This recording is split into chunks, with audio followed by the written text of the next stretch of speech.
ദൈവനാമത്തിന് മഹത്വം ഉണ്ടാകട്ടെ. എൻ്റെ പേര് റിൻസി മാത്യു. ഞങ്ങൾ വരുന്നത് തിരുവല്ലയിൽ നിന്നാണ്. ഞങ്ങൾ വർക്ക് ചെയ്യുന്നത് ഷാർജയിലാണ്. അപ്പം ഞാൻ ഉടമ്പടി എടുത്ത ഡേറ്റ് 2024 ഏപ്രിലാണ്. പക്ഷെ 2022 ഞങ്ങളുടെ ജീവിതം മാറ്റിമറിച്ച് ഈ സംഭവം ഉണ്ടാകുന്നത്. ഞങ്ങൾ ഷാർജയിൽ നിന്ന് 2022 ഓഗസ്റ്റിൽ വെക്കേഷന് വന്ന സമയത്ത് ഞങ്ങൾ 3 പേരും കാറിൽ ഡ്രൈവ് ചെയ്യുന്ന സമയത്ത് എൻ്റെ ഹസ്ബൻഡ് പെട്ടെന്ന് അൺകോൺഷ്യസ് ആകുകയും സ്റ്റിയറിങ്ങിലോട്ട് പുള്ളി പെട്ടെന്ന് അങ്ങ് വീഴുകയായിരുന്നു. അപ്പം പെട്ടെന്ന് പുള്ളി സ്റ്റോപ്പ് ചെയ്തുകൊണ്ട് ഞങ്ങൾക്ക് അപകടം സംഭവിച്ചില്ല. അപ്പം രാത്രി ഏകദേശം 8:30 ഒരു ചെറിയ ടൗൺ ആയിരുന്നു. ഞാൻ അവിടെയുള്ള ആൾക്കാരെയൊക്കെ വിളിച്ചു. അവരെല്ലാം ഓടി വന്ന് എല്ലാവരും കൂടി എന്താ സംഭവിച്ചെന്ന് ഞങ്ങൾക്ക് ആർക്കും അറിയുന്നില്ല. അപ്പോൾ പെട്ടെന്ന് അതുവഴി ഒരു നേഴ്സ് കാറിൽ പാസ് ചെയ്യുകയും ഇത് കണ്ടുകൊണ്ട് സിസ്റ്റർ അവിടെ നിർത്തിയിട്ട് CPR കൊടുത്തു. അങ്ങനെ എൻ്റെ ഹസ്ബൻഡിന് കോൺഷ്യസ് ആയി. എന്നാലും പുള്ളിക്ക് ഒട്ടും വയ്യ. അപ്പം ഞങ്ങൾ നേരെ ആ ജംഗ്ഷനിലുള്ള ഓട്ടോറിക്ഷ ഡ്രൈവേഴ്സ് ഞങ്ങളുടെ കാർ എടുത്തുകൊണ്ട് നേരെ പുഷ്പഗിരി ഹോസ്പിറ്റലിലേക്ക് അദ്ദേഹത്തേക്ക് ഞങ്ങളും കൂടെ പോവുകയാണ്. അവിടെ ചെന്ന് ഞങ്ങൾ എമർജൻസി ചെന്നു. അങ്ങനെ ടെസ്റ്റുകളൊക്കെ ഡോക്ടർക്ക് ഒരു ഡൗട്ട് തോന്നി. ഡോക്ടർ പറഞ്ഞു നമുക്കൊരു CT എടുക്കാമെന്ന് പറഞ്ഞു. അപ്പോൾ എൻ്റെ ഹസ്ബൻഡിന് വേദന എടുത്തിട്ട് പൊളയുക. അങ്ങനെ CT എടുത്തപ്പോഴാണ് അവർ വളരെ വിഷമിച്ചു പോയി. കാരണം അയോട്ടിക് അനൂറിസം റപ്ചർ ആകുകയാണ്. എന്ന് വെച്ചാൽ അത് വെരി സീരിയസ് കണ്ടീഷനാണ്. കാരണം രക്ഷപ്പെട്ടവർ വളരെ ചുരുക്കമാണ്. അപ്പം അങ്ങനെ അയോട്ട എന്ന് വെച്ചാൽ നമ്മുടെ ബ്ലഡ് പോകുന്ന മെയിനായിട്ടുള്ള ആ വെസലാണ്. അവിടെയാണ് ഇവിടെ അനൂറിസം വന്നിരിക്കുന്നത്. അപ്പോൾ ഡോക്ടർ എന്നെ വിളിച്ചിട്ട് പറഞ്ഞു നിങ്ങൾക്കിത് അറിയാമോ എന്ന് എനിക്കറിയത്തില്ല. ആക്ച്വലി എനിക്കും അറിയത്തില്ലായിരുന്നു. ഞാനും ഇങ്ങനൊരു സംഭവം കേട്ടിട്ടില്ല, ഇങ്ങനൊരു അസുഖത്തെ പറ്റി. അപ്പോൾ എന്നോട് പറഞ്ഞു എനിക്കൊന്നും ചെയ്യാൻ ഞങ്ങൾക്കിവിടെ പറ്റത്തില്ല. കാരണം ഇതിൽ 99% പേഷ്യൻറ്റും രക്ഷപ്പെടാറില്ല. അങ്ങനെ ഞങ്ങളപ്പം ശരിക്കും ഞങ്ങളങ്ങ് എന്താ ചെയ്യേണ്ടത്? കാരണം വളരെ സന്തോഷത്തോട് ഒരു വെക്കേഷൻ ആഘോഷിക്കാൻ വന്ന ഞങ്ങൾ പെട്ടെന്ന് ഇങ്ങനൊരു അവസ്ഥയിൽ പോയി. ഞങ്ങളൊരു ഹോസ്പിറ്റലിൽ അതിനു മുമ്പ് ഒന്ന് അഡ്മിറ്റ് ആവുകയോ ഒന്നും ചെയ്തിട്ടില്ലാത്ത ആൾക്കാരാണ്. അങ്ങനെ ഞങ്ങൾ അപ്പം പറഞ്ഞ് നമുക്ക് മറ്റു ഹോസ്പിറ്റൽ ട്രൈ ചെയ്യാമെന്ന് പറഞ്ഞ് അപ്പോൾ ഏകദേശം രാത്രി 10 മണിയായി. പത്തനംതിട്ട, കോട്ടയം ജില്ലകളിലെ എല്ലാ ഹോസ്പിറ്റലുകളിലും അവരും ഞങ്ങളും കൂടെ ചേർന്ന് വിളിച്ചിട്ടും ഓരോ ഹോസ്പിറ്റലുകാരും ഞങ്ങളെ എടുക്കത്തില്ല. കാരണം അങ്ങനെ ഒരു പേഷ്യൻറ്റിനെ എടുത്തിട്ട് അവർക്ക് യാതൊരു പ്രയോജനവും ഇല്ല. അങ്ങനെ ഞങ്ങൾ കോട്ടയം മെഡിക്കൽ കോളേജിലേക്ക് പോവുക. കാരണം അവിടെ ആരെയും നിരസ്കരിക്കത്തില്ലല്ലോ. അങ്ങനെ അപ്പോൾ ഞങ്ങൾക്ക് അറിയത്തില്ല കോട്ടയം മെഡിക്കൽ കോളേജിൽ അവരെന്ത് ഞങ്ങളെ ചെയ്യും. ഈ രാത്രിയിൽ പ്രതീക്ഷകളൊന്നുമില്ലാതെ ഞങ്ങൾ പ്രാർത്ഥിക്കുന്ന ഒരു ഫാമിലിയാണ്. എപ്പോഴും ദൈവത്തിൻ്റെ നാമത്തിന് വേണ്ടി നിൽക്കുന്ന ഒരു കുടുംബമാണ് ഞങ്ങൾ.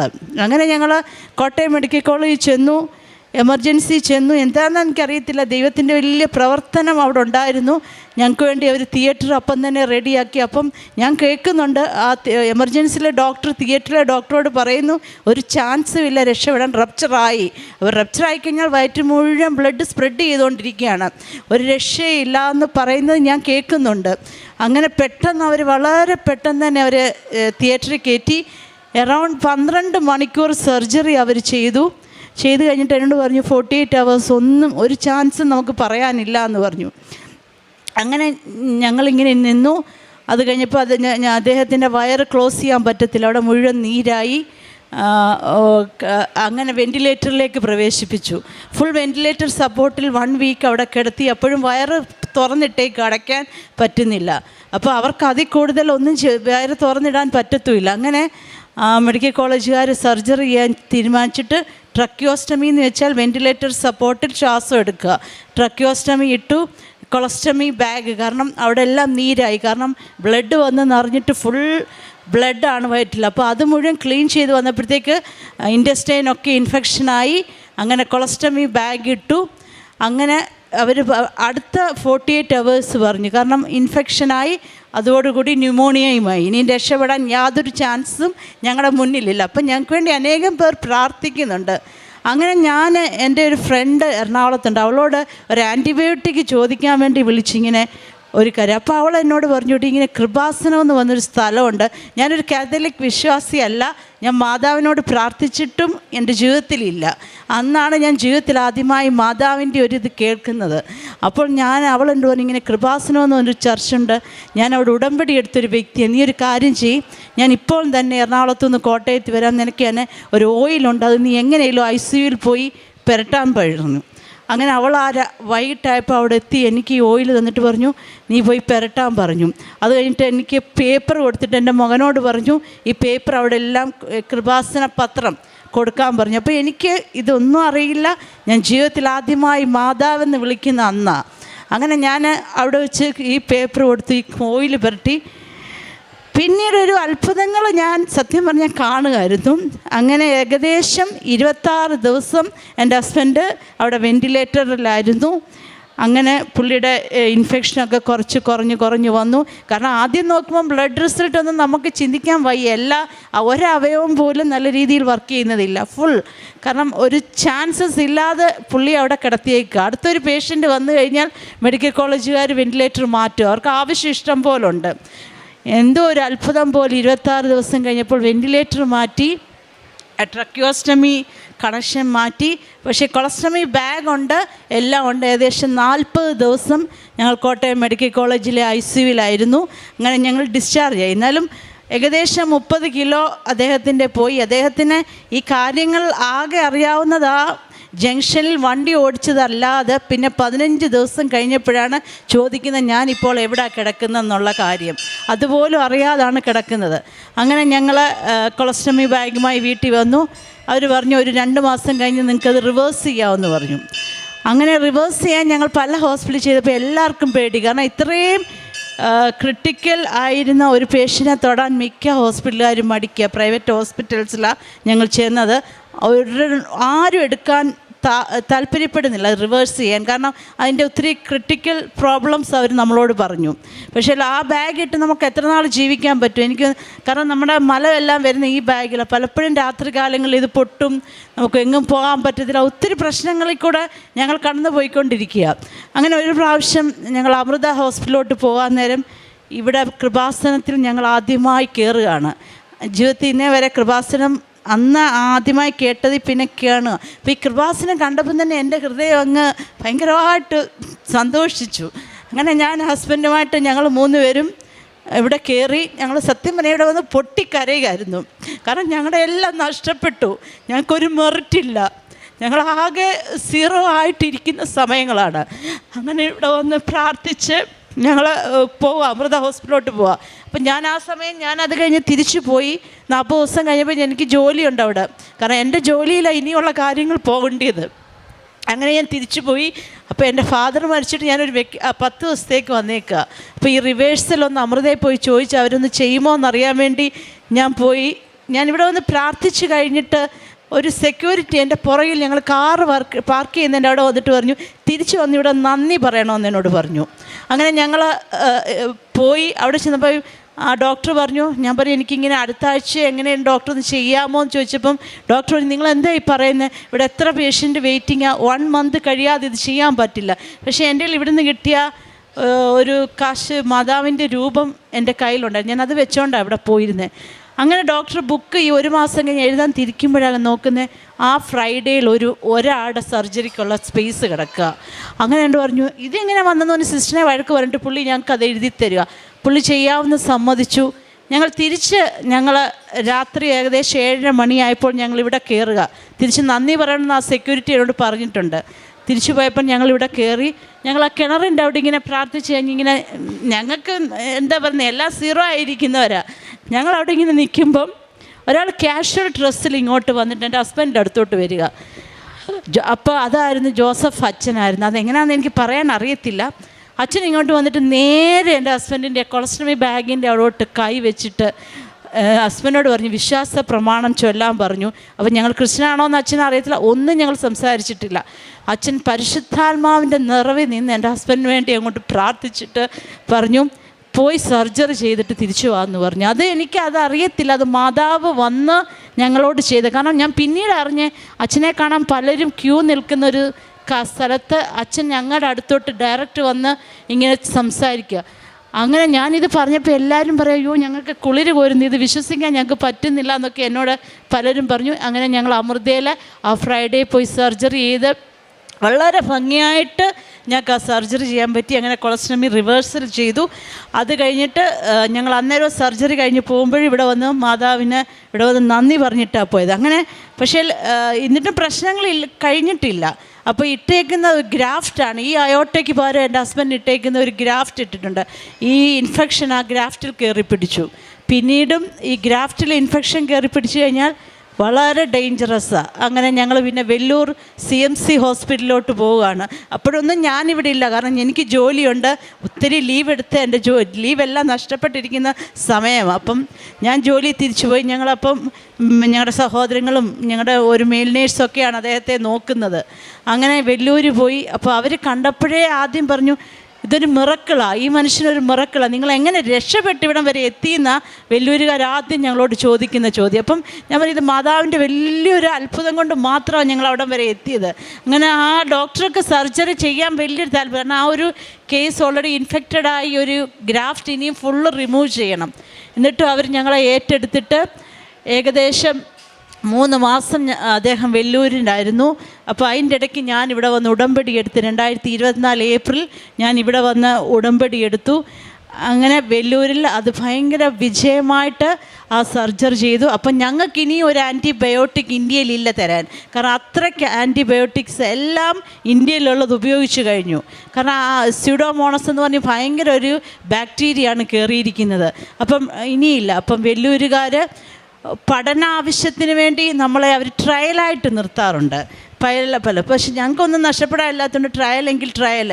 അങ്ങനെ ആൻറ്റിബയോട്ടിക് അവർ വേറൊരു രാജ്യത്തു നിന്ന് നമുക്ക് വേണ്ടി ട്രയലായിട്ട് വരുത്തി ഞങ്ങളുടെ ശരീരത്തിൽ അത് പ്രയോഗിച്ചു അദ്ദേഹത്തിൻ്റെ.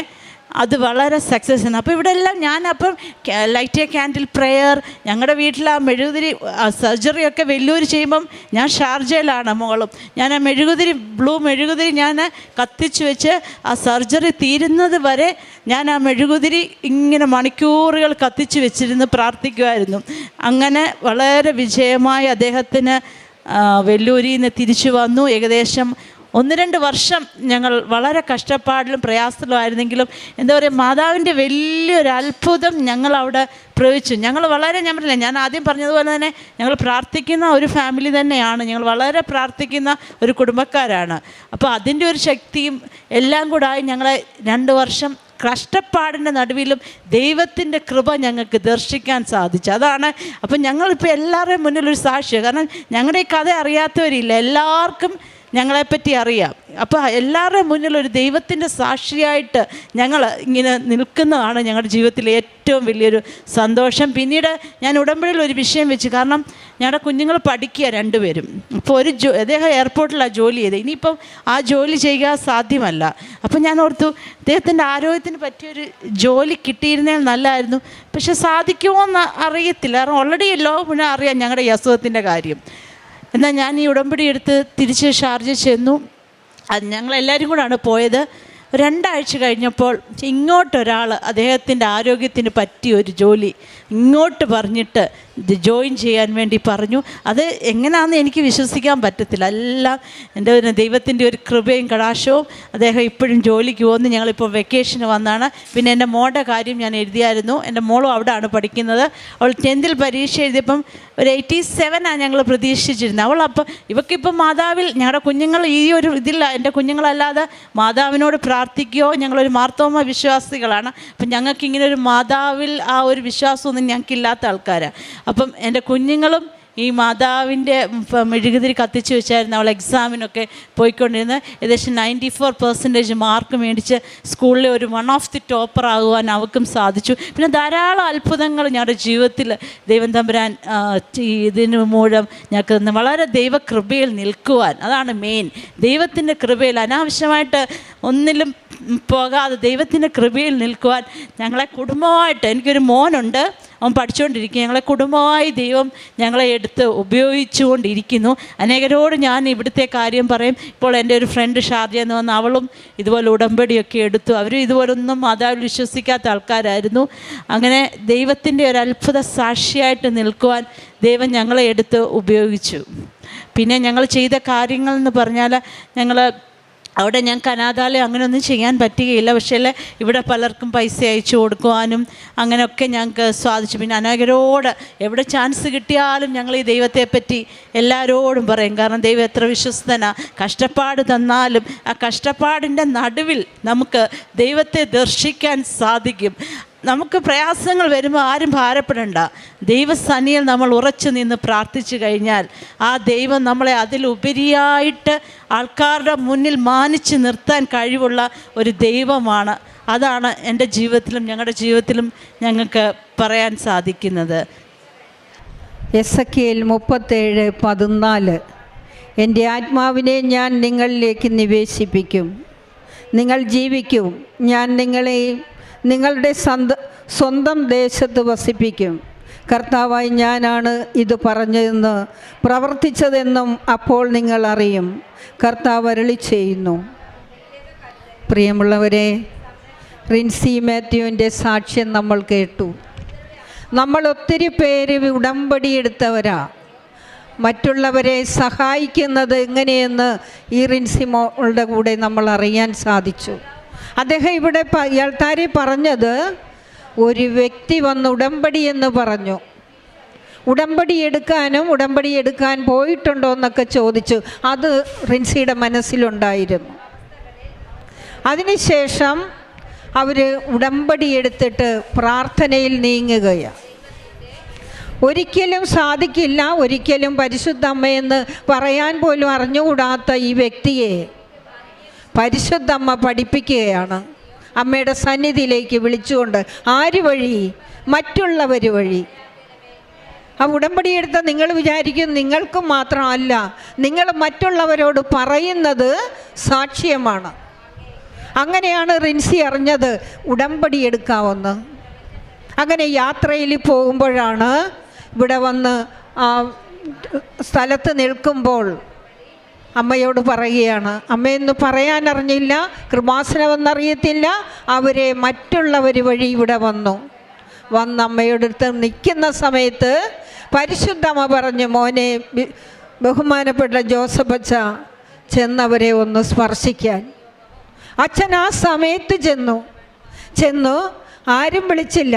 അവർ പറഞ്ഞത് കേട്ടോ, ഇത്ര ക്യൂ നിൽക്കണം, ഇത്ര സമയമെടുക്കണം, ഉടമ്പടി എടുത്ത് പുതുക്കിയാൽ മാത്രമേ അച്ഛനെ കാണാൻ സാധിക്കുകയുള്ളൂ എന്നാണ് ഇവിടെ പറയുന്നത്. എല്ലാവരും അറിഞ്ഞിരിക്കുന്നത്. അതുപോലെ ഇരുന്ന വ്യക്തി മാതാവ് അച്ഛനോടെ പറഞ്ഞപ്പോൾ അച്ഛൻ പെട്ടെന്ന് ചെന്ന് അവരുടെ വയറിൽ കൈവച്ച് പ്രാർത്ഥിച്ചു. അപ്പോൾ പല വ്യക്തികളിലൂടെയാണ് പരിശുദ്ധ അമ്മ അവരിലേക്ക് പ്രവർത്തിച്ചതെന്ന് നമ്മോട് റിൻസി പറയുകയുണ്ടായി. ഇങ്ങനെയാണ് പരിശുദ്ധ അമ്മയുടെ അത്ഭുതം എല്ലായിടത്തും പറയുന്നത്. അമ്മയുടെ സാക്ഷ്യം പറയുന്നത് ഇതാണ്, എനിക്ക് സാധിക്കണം മറ്റുള്ളവരോട് അമ്മയെക്കുറിച്ച് പറയാൻ. അവരെല്ലാവരോടും പറയുന്നെന്നാണ് പറയുന്നത്. പല ഹോസ്പിറ്റലുകളിലും കൈയൊഴിഞ്ഞു. ഹോസ്പിറ്റലുകളെല്ലാം കൈയൊഴിഞ്ഞ സമയത്തും പരിശുദ്ധ അമ്മ അവരെ വിട്ടില്ലെന്ന് അവർ പറയുകയുണ്ടായി. പരിശുദ്ധ അമ്മയുടെ സാന്നിധ്യമാണ് അവരെ ഈ അൾത്താരയിൽ എത്തിച്ചതെന്ന് അവർ പറയുന്നത്. പരിശുദ്ധ അമ്മ അങ്ങനെയാ. സ്നേഹം കൊടുക്കുമെങ്കിൽ അച്ഛൻ ഉടമ്പടി പുതുക്കൽ ക്ലാസ്സിൽ പറയുന്നുണ്ട്, പൂക്കുറ്റി പോലെ അനുഗ്രഹം കൊടുക്കുന്നതാണ് ഉടമ്പടി പുതുക്കി കഴിയുമ്പോൾ കിട്ടുന്നതെന്ന്. അപ്പം ഇവർക്ക് കിട്ടിയത് പൂക്കുറ്റി പോലുള്ള അനുഗ്രഹമാണ് കിട്ടിയത്. ഈ സാക്ഷ്യം ഒരിക്കലും അവർ മറക്കത്തില്ല. ഇടിവെട്ട് സാക്ഷ്യമെന്ന് അച്ഛൻ പറയാറുണ്ട്. ഇടിവെട്ട് സാക്ഷ്യമാണ് അവർക്ക് കിട്ടിയത്. ഇത്രയോ 100 കണക്കിന് മനുഷ്യരോട് അവരിപ്പോൾ പറഞ്ഞു കാണും. അതിനുശേഷം അവരുടെ ഭർത്താവിന് ഒരിക്കലും ജോലി ചെയ്യാൻ സാധിക്കുകയില്ല. എന്നാൽ പരിശുദ്ധമ്മ അവിടെയും കൈവിട്ടില്ല. അമ്മ നല്ലൊരു ജോലി അയാൾക്ക് അദ്ദേഹത്തിൻ്റെ ശരീരത്തിൻ്റെ ആരോഗ്യമനുസരിച്ചുള്ള ജോലി കൊടുത്തു. ഇതാണ് പരിശുദ്ധമ്മ. ഈ സ്നേഹം കണ്ടാൽ ആരെങ്കിലും വിട്ടുകളഞ്ഞിട്ട് പോകാൻ പറ്റുമോ? ഈ സ്നേഹത്തിലേക്കാണ് നിങ്ങൾ കടന്നു വന്നിരിക്കുന്നത്. ഇവർ വന്ന സാക്ഷ്യം വഴിയാണ് നമ്മളിത് അറിയുന്നത്. അങ്ങനെ അമ്മയോട് പറയണം, ജീവിതകാലം മുഴുവനും അമ്മയ്ക്ക് വേണ്ടി മാത്രമേ ജീവിക്കുകയുള്ളെന്ന്. അമ്മ പ്രതിഷ്ഠീകരണത്തിൻ്റെ സാക്ഷിയാക്കി എന്നെ ഉയർത്തണമേ, എന്നെ മാറ്റണമേ. ഈ സാക്ഷ്യം എനിക്ക് തന്നത് പരിശുദ്ധ അമ്മയാണെന്ന് പറഞ്ഞിട്ടും അവർക്ക് മതിയാകുന്നില്ല.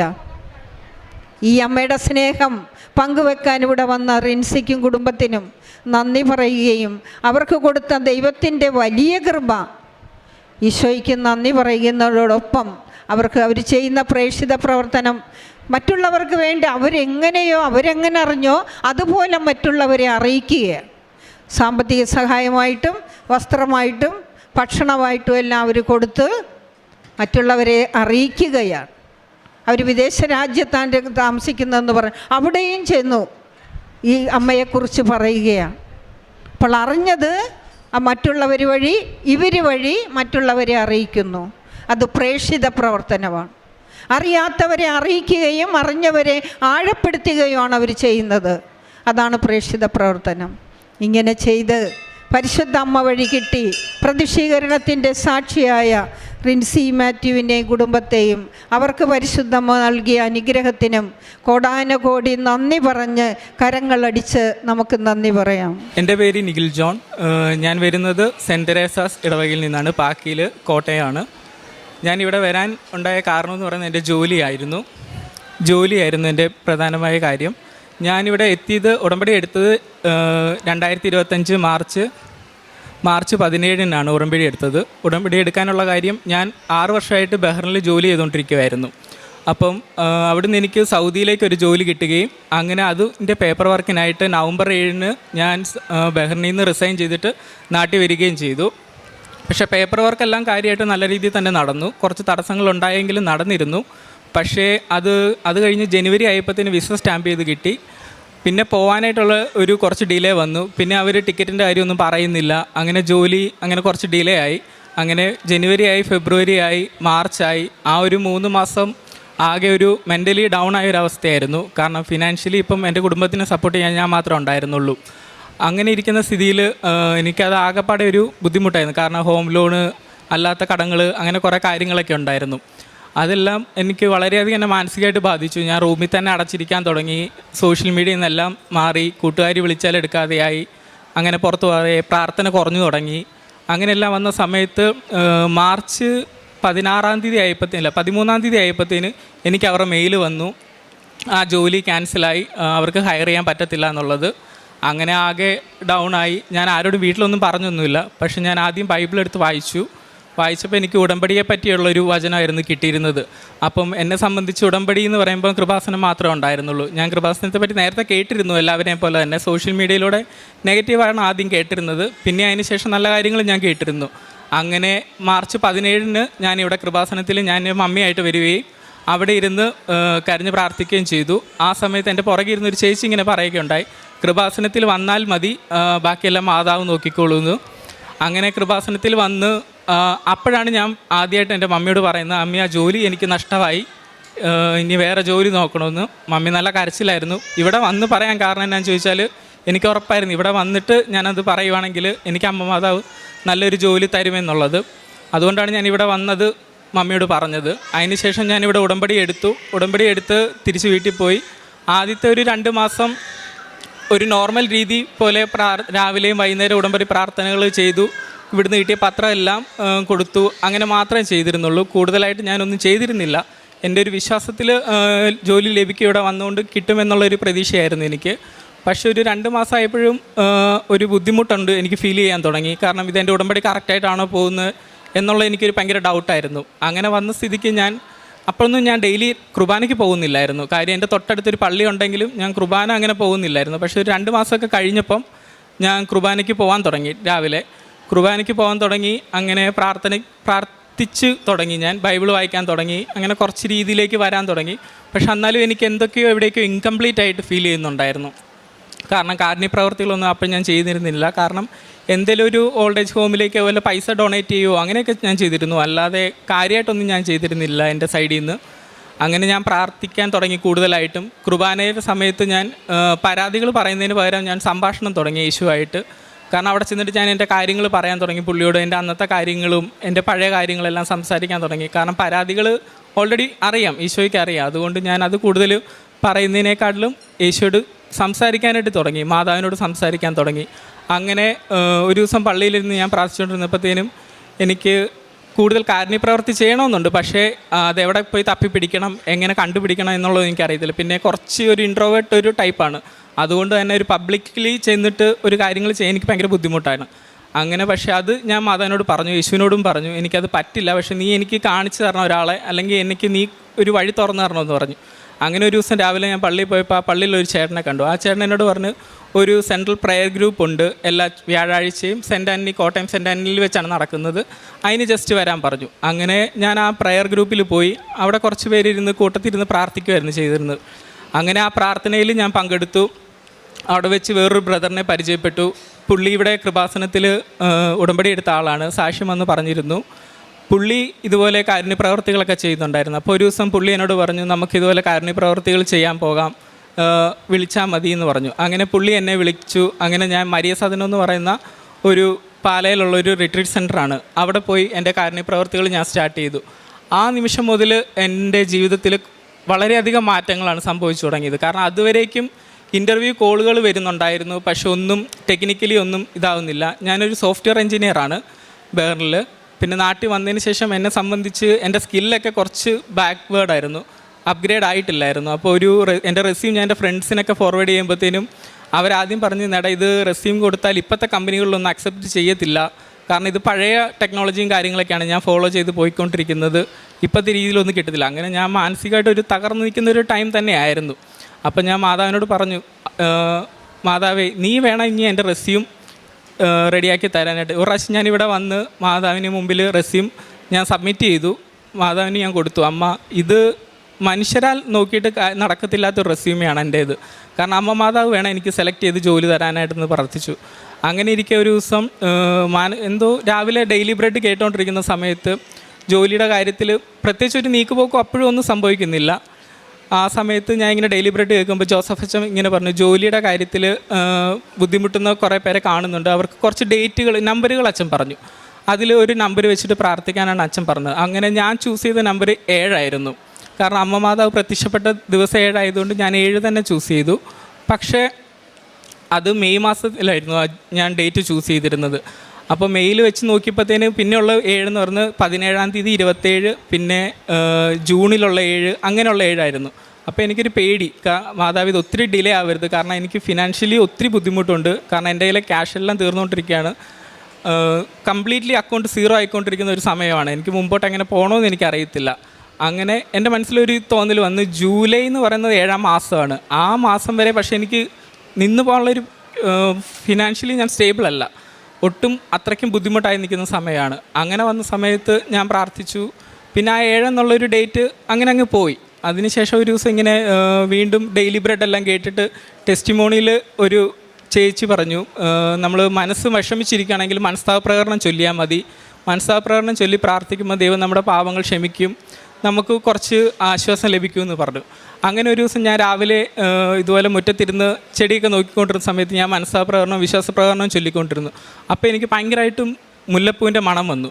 അപ്പോൾ ഞാൻ ആദ്യം ഓർത്ത് എനിക്ക് തോന്നിയതായിരിക്കും ഓർത്ത്, പക്ഷേ കുറച്ച് നേരമായിട്ട് എനിക്കത് ഫീൽ ചെയ്തുകൊണ്ടേയിരുന്നു. ഞാനപ്പോൾ വഴിയിലും അപ്പുറം ഇപ്പുറം എല്ലാം നോക്കി, ആരെങ്കിലും പോകുന്നുണ്ടോ, സ്പ്രേ അടിച്ചിട്ട് പോകുന്നതാണോ എന്ന് അറിയാൻ വേണ്ടിയിട്ട്. പക്ഷേ ആരെയും ഞാൻ കണ്ടില്ല. പിന്നെ ഞാൻ ഓടി നേരെ ബാൽക്കണിയിൽ ചെന്നു. ബാൽക്കണിയിൽ ചെന്നിട്ട് ഞാൻ ഫുള്ളും നോക്കി, അവിടെ ഇവിടെ എല്ലാം നോക്കി ആരെങ്കിലും നിപ്പുണ്ടോ എന്നുള്ളത്. പക്ഷേ ആരെയും തന്നെ ഞാൻ കണ്ടൊന്നുമില്ല. അപ്പോഴും എനിക്ക് നല്ല രീതിയിൽ മുല്ലപ്പൂവിൻ്റെ മണം ഇങ്ങനെ വന്നുകൊണ്ടേയിരുന്നു. അപ്പം ഞാൻ മാതാവിനോട് പറഞ്ഞു, അമ്മ ഇത് അമ്മയാണെങ്കിൽ എനിക്ക് ഒരടയാളോടെ കാട്ടിത്തരണം, മഴവില്ലിൻ്റെ രൂപത്തിലെങ്കിലും അമ്മ എനിക്കത് കാട്ടിത്തരണമെന്ന് പറഞ്ഞു. പക്ഷെ അന്നത്തെ കാലാവസ്ഥയെന്ന് പറഞ്ഞ ഒരു മഴവില്ല് വരാനുള്ളൊരു ക്ലൈമറ്റൊന്നും അല്ലായിരുന്നു. പക്ഷേ അന്ന് വൈകുന്നേരം ആയപ്പോഴത്തേന് ഞങ്ങളുടെ വീടിൻ്റെ മുറ്റത്തിൽ നോക്കിയാൽ ഒരു മഴവില്ല് കാണുകയും ആ മഴവിൽ അധികം നേരമൊന്നും നിന്നൊന്നുമില്ല, ജസ്റ്റ് എനിക്കൊരു നിന്നൊരു ഫോട്ടോ എടുക്കാനുള്ളൊരു ഗ്യാപ്പ് കിട്ടി. ആ ഒരു അവസരത്തിന് ശേഷം ആ മഴവില്ല് മാഞ്ഞു പോവുകയും ചെയ്തു. അങ്ങനെ ഞാൻ ഉറച്ച് വിശ്വസിച്ചു, അമ്മ എൻ്റെ കൂടെ തന്നെയുണ്ട്, പിന്നെ ഞാൻ ഒന്നുകൊണ്ട് പേടിക്കണ്ട, ജോലി ആയില്ലെങ്കിലും അമ്മ എന്നെ കാത്തു പരിപാലിക്കുമെന്ന് എനിക്ക് വിശ്വാസം ഉണ്ടായിരുന്നു. അങ്ങനെ ഒരു ദിവസം പ്രാർത്ഥനയെല്ലാം കഴിഞ്ഞിട്ട് ഞാൻ ഇരിക്കുന്ന ടൈമിൽ വീട്ടിൽ നിന്ന് മമ്മി എന്നോട് ചോദിച്ചു, എടാ പൈസ എന്തെങ്കിലും ഉണ്ടോ സാധനം വാങ്ങിക്കാനെന്ന് പറഞ്ഞു. പക്ഷേ അന്ന് കറക്റ്റായിട്ട് എൻ്റെ അക്കൗണ്ട് 0 ആണ്, കയ്യിലും 0 ആണ്, ഒന്നുമില്ല. ഞാൻ ആകെ കരഞ്ഞ്, അവർ മുമ്പിൽ വെച്ച് കരഞ്ഞില്ല, പക്ഷേ ഞാൻ റൂമിൽ പോയി കഥ അടച്ചിരുന്ന് ഞാൻ ഭയങ്കരമായിട്ടും കരഞ്ഞു. അതിനുശേഷം അപ്പം തന്നെ എനിക്കൊരു കോള് വരുവാണ്, ഒരു കമ്പനിയിൽ നിന്ന് എന്നെ വിളിച്ചു, ഒരു ഇൻ്റർവ്യൂ ഉണ്ട്, അത് ഷെഡ്യൂൾ ചെയ്യുവാന്ന് പറഞ്ഞുകൊണ്ട്. അങ്ങനെ ആ അന്ന് തന്നെയായിരുന്നു ഇൻ്റർവ്യൂ നടന്നിരുന്നതും. അങ്ങനെ ഞാൻ ആ ഇൻ്റർവ്യൂ അറ്റൻഡ് ചെയ്യാനായിട്ട് നോർമലി ഞാൻ എൻ്റെ റൂമിൽ ഇരുന്നുകൊണ്ടാണ് അറ്റൻഡ് ചെയ്യുന്നത്. അപ്പോൾ എൻ്റെ മനസ്സിൽ പറഞ്ഞു, ആ റൂമിൽ ഇരിക്കണ്ട, തൊട്ടപ്പുറത്തെ റൂമിലോട്ട് പോയിക്കോ, അവിടെ ഇരുന്ന് അറ്റൻഡ് ചെയ്താൽ മതി എന്ന് പറഞ്ഞു. അത് എൻ്റെ തോന്നലാണോ ഇല്ലയോ എന്നറിയാൻ ഞാനൊരു ബൈബിൾ ഒരു വചനം എടുത്ത് പ്രാർത്ഥിച്ചു. വചനം എടുത്തപ്പോഴത്തേന് അതിനകത്ത് കൊണ്ട് നിൻ്റെ ഹിതമല്ല ദൈവത്തിൻ്റെ ഹിതം എന്താണോ അത് പ്രവർത്തിക്കട്ടെ എന്നുള്ളൊരു വചനമായിരുന്നു. അങ്ങനെ പിന്നെ ഞാൻ നേരെ അപ്പുറത്തെ റൂമിലോട്ട് പോവുകയും അവിടെ കാശുരൂപവും ഉടമ്പടി ഉപ്പും എല്ലാം വിതറി പ്രാർത്ഥിച്ച്, കാശുരൂപം കൈ പിടിച്ചുകൊണ്ടാണ് ഞാൻ ഇൻ്റർവ്യൂ അറ്റൻഡ് ചെയ്തത്. അതിനൊരു കാരണമുണ്ടായിരുന്നു. അതും ഒരു സാക്ഷ്യത്തിലൂടെയാണ് എനിക്ക് ഉടമ്പടി കാശുരൂപം കൈ പിടിക്കണമെന്ന് മനസ്സിലായത്. അതുവരെ ഞാനത് കഴുത്തിലാണ് അണിഞ്ഞുകൊണ്ടിരുന്നത്, കൊന്തമാലയുടെ കൂടെ ഇട്ടുകൊണ്ടിരിക്കുമായിരുന്നു. അത് കഴുത്തിൽ അണിഞ്ഞാൽ ആഭരണവും കയ്യിൽ പിടിച്ചാൽ ആയുധമാണെന്നാണ് ഉടമ്പടി കാശുരൂപത്തിൻ്റെ ഏറ്റവും വലിയൊരു ശക്തി എന്ന് പറയുന്നത്. അങ്ങനെ ഉടമ്പടി കാശുരൂപം ഞാൻ കൈ പിടിച്ചുകൊണ്ട് തന്നെ ആ ഇൻ്റർവ്യൂ അറ്റൻഡ് ചെയ്യാനിരുന്നു. പക്ഷേ അവരുടെ ഒരു ജോബ് ഡിസ്ക്രിപ്ഷൻ എനിക്ക് കണ്ടപ്പോൾ ഒരു 3 പേജോളം തന്നെ ഉണ്ടായിരുന്നു. എന്നെ സംബന്ധിച്ച് അത് പെട്ടെന്ന് ക്രാക്ക് ചെയ്യുക എന്ന് പറയുന്നത് ഭയങ്കര പാടായിരുന്നു. കാരണം ഞാൻ ടെക്നോളജി വൈസ് നല്ല ബാക്കിൽ നിൽക്കുന്നു. പിന്നെ ഇൻ്റർവ്യൂ പ്രിപ്പയർ ചെയ്യാനുള്ളൊരു ടൈം എനിക്ക് കിട്ടിയിട്ടില്ല. ആകെപ്പാടെ മനസ്സ് വിഷമിച്ച സമയം ഞാൻ പിന്നെ ആ ടൈമിലെല്ലാം ഇൻ്റർവ്യൂവിന് പ്രിപ്പയർ ചെയ്യാതെ സാക്ഷ്യങ്ങൾ മാത്രം കേട്ടുകൊണ്ടിരുന്നു. അങ്ങനെ ഒരു അബുദാബിയിൽ നിന്നുള്ളൊരു കോളായിരുന്നു. അങ്ങനെ അവിടുത്തെ ഒരു ടൈമിൽ എനിക്ക് ഇൻ്റർവ്യൂ ഷെഡ്യൂളായി. അങ്ങനെ ഞാൻ മാതാവിനോട് പറഞ്ഞു, ഇത് ഞാൻ അറ്റൻഡ് ചെയ്യത്തില്ല, മാതാവ് തന്നെ അറ്റൻഡ് ചെയ്യണം, എനിക്കിത് മാതാവ് തരുന്നതാണെങ്കിൽ ഈ ജോലി എനിക്ക് തരണം എന്ന് ഞാൻ പറഞ്ഞു. അങ്ങനെ ആ ഇൻ്റർവ്യൂ കോൾ വന്നു. ഒരു 4 പേരോളം ഉണ്ടായിരുന്നു പാനലിൽ. ഇൻ്റർവ്യൂ നല്ല രീതിയിൽ പോയി. അത്യാവശ്യം കുറേ ടെക്നിക്കൽ പരമായിട്ടുള്ള ചോദ്യങ്ങളെല്ലാം വന്നിരുന്നു. പക്ഷേ എന്നെ സംബന്ധിച്ച് ഞാനൊരു ബ്ലാങ്ക് അവസ്ഥയിൽ തന്നെയാണ് ഇരുന്നിരുന്നത്. പക്ഷേ എന്തൊക്കെയോ ഞാൻ പറയുന്നുണ്ടായിരുന്നു. അതെല്ലാം കഴിഞ്ഞ് ഇൻ്റർവ്യൂ എല്ലാം കഴിഞ്ഞ് വൈകുന്നേരം ആയപ്പോഴത്തേനും എനിക്ക് ആ ഇൻ്റർവ്യൂ സെലക്ട് ആയെന്ന് വന്നു. ആ ഇൻ്റർവ്യൂ സെലക്ട് ആകുന്ന എപ്പോഴാണെന്ന് ചോദിച്ചാൽ ഞാൻ 2ാമത് ഇവിടെ വന്ന് ഉടമ്പടി പുതുക്കിയതിന് ശേഷമാണ് എനിക്ക് ആ ഇൻ്റർവ്യൂ കോൾ വന്നതും ഇൻ്റർവ്യൂ ഞാൻ സെലക്ട് ആയതും. എല്ലാം പെട്ടെന്ന് തന്നെയായിരുന്നു. ജൂൺ 19 ഞാൻ ഇവിടെ വന്ന് ഉടമ്പടി പുതുക്കി. ജൂൺ 29 എനിക്ക് ഇൻ്റർവ്യൂവിൻ്റെ കോള് വന്നു. ഇൻ്റർവ്യൂ അറ്റൻഡായി, ജോലി കിട്ടി, ഓക്കെ ആയി. അങ്ങനെ ജൂലൈ ഞാൻ 10-ാം തീയതി അവിടെ പോയി ജോയിൻ ചെയ്തു. ജൂലൈ എന്ന് പറയുന്നത് 7ാം മാസമാണ്. അച്ഛൻ പറഞ്ഞ പോലെ ഞാൻ ആഗ്രഹിച്ച പോലെ 7ാം മാസത്തിൽ തന്നെ എനിക്ക് ആ ജോലി ലഭിച്ചു. അങ്ങനെ ഞാൻ ജോലിക്ക് കയറി. പിന്നെ കാരുണ്യ പ്രവർത്തികളായിട്ട് ഞാൻ ചെയ്യുന്നത് ഇതുപോലെ ആദ്യ സമയത്തൊന്നും ഞാൻ ചെയ്തിരുന്നില്ല. ഉടമ്പടി പുതുക്കുന്നതിന് ഒരാഴ്ച മുമ്പാണ് ഞാൻ കാരുണ്യപ്രവർത്തികൾ ചെയ്യാൻ തുടങ്ങിയത്. അത് പൊതിച്ചോറ് കെട്ടി ഞാൻ ടൗണിൽ പോയി വിശക്കുന്നവർക്കും എൻ്റെ മുമ്പിൽ അതിനൊരു വകയില്ലാന്ന് തോന്നുന്നവർക്കും ഞാൻ പൊതിച്ചോറ് ഞാൻ നൽകി. അതുപോലെ തന്നെ കാരുണ്യപ്രവർത്തിയായിട്ട് ഞാൻ ചെയ്തിരുന്നത് പാലയിൽ മരിയ സദനം എന്ന് പറയുന്ന ഒരു റിട്രീറ്റ് സെൻറ്റർ ഉണ്ടായിരുന്നു. അവിടെ പോയി അവർക്ക് വേണ്ടി ശുശ്രൂഷ ചെയ്തു. ഇതൊക്കെയായിരുന്നു ഞാൻ ചെയ്തുകൊണ്ടിരുന്ന കാരുണ്യപ്രവർത്തികൾ.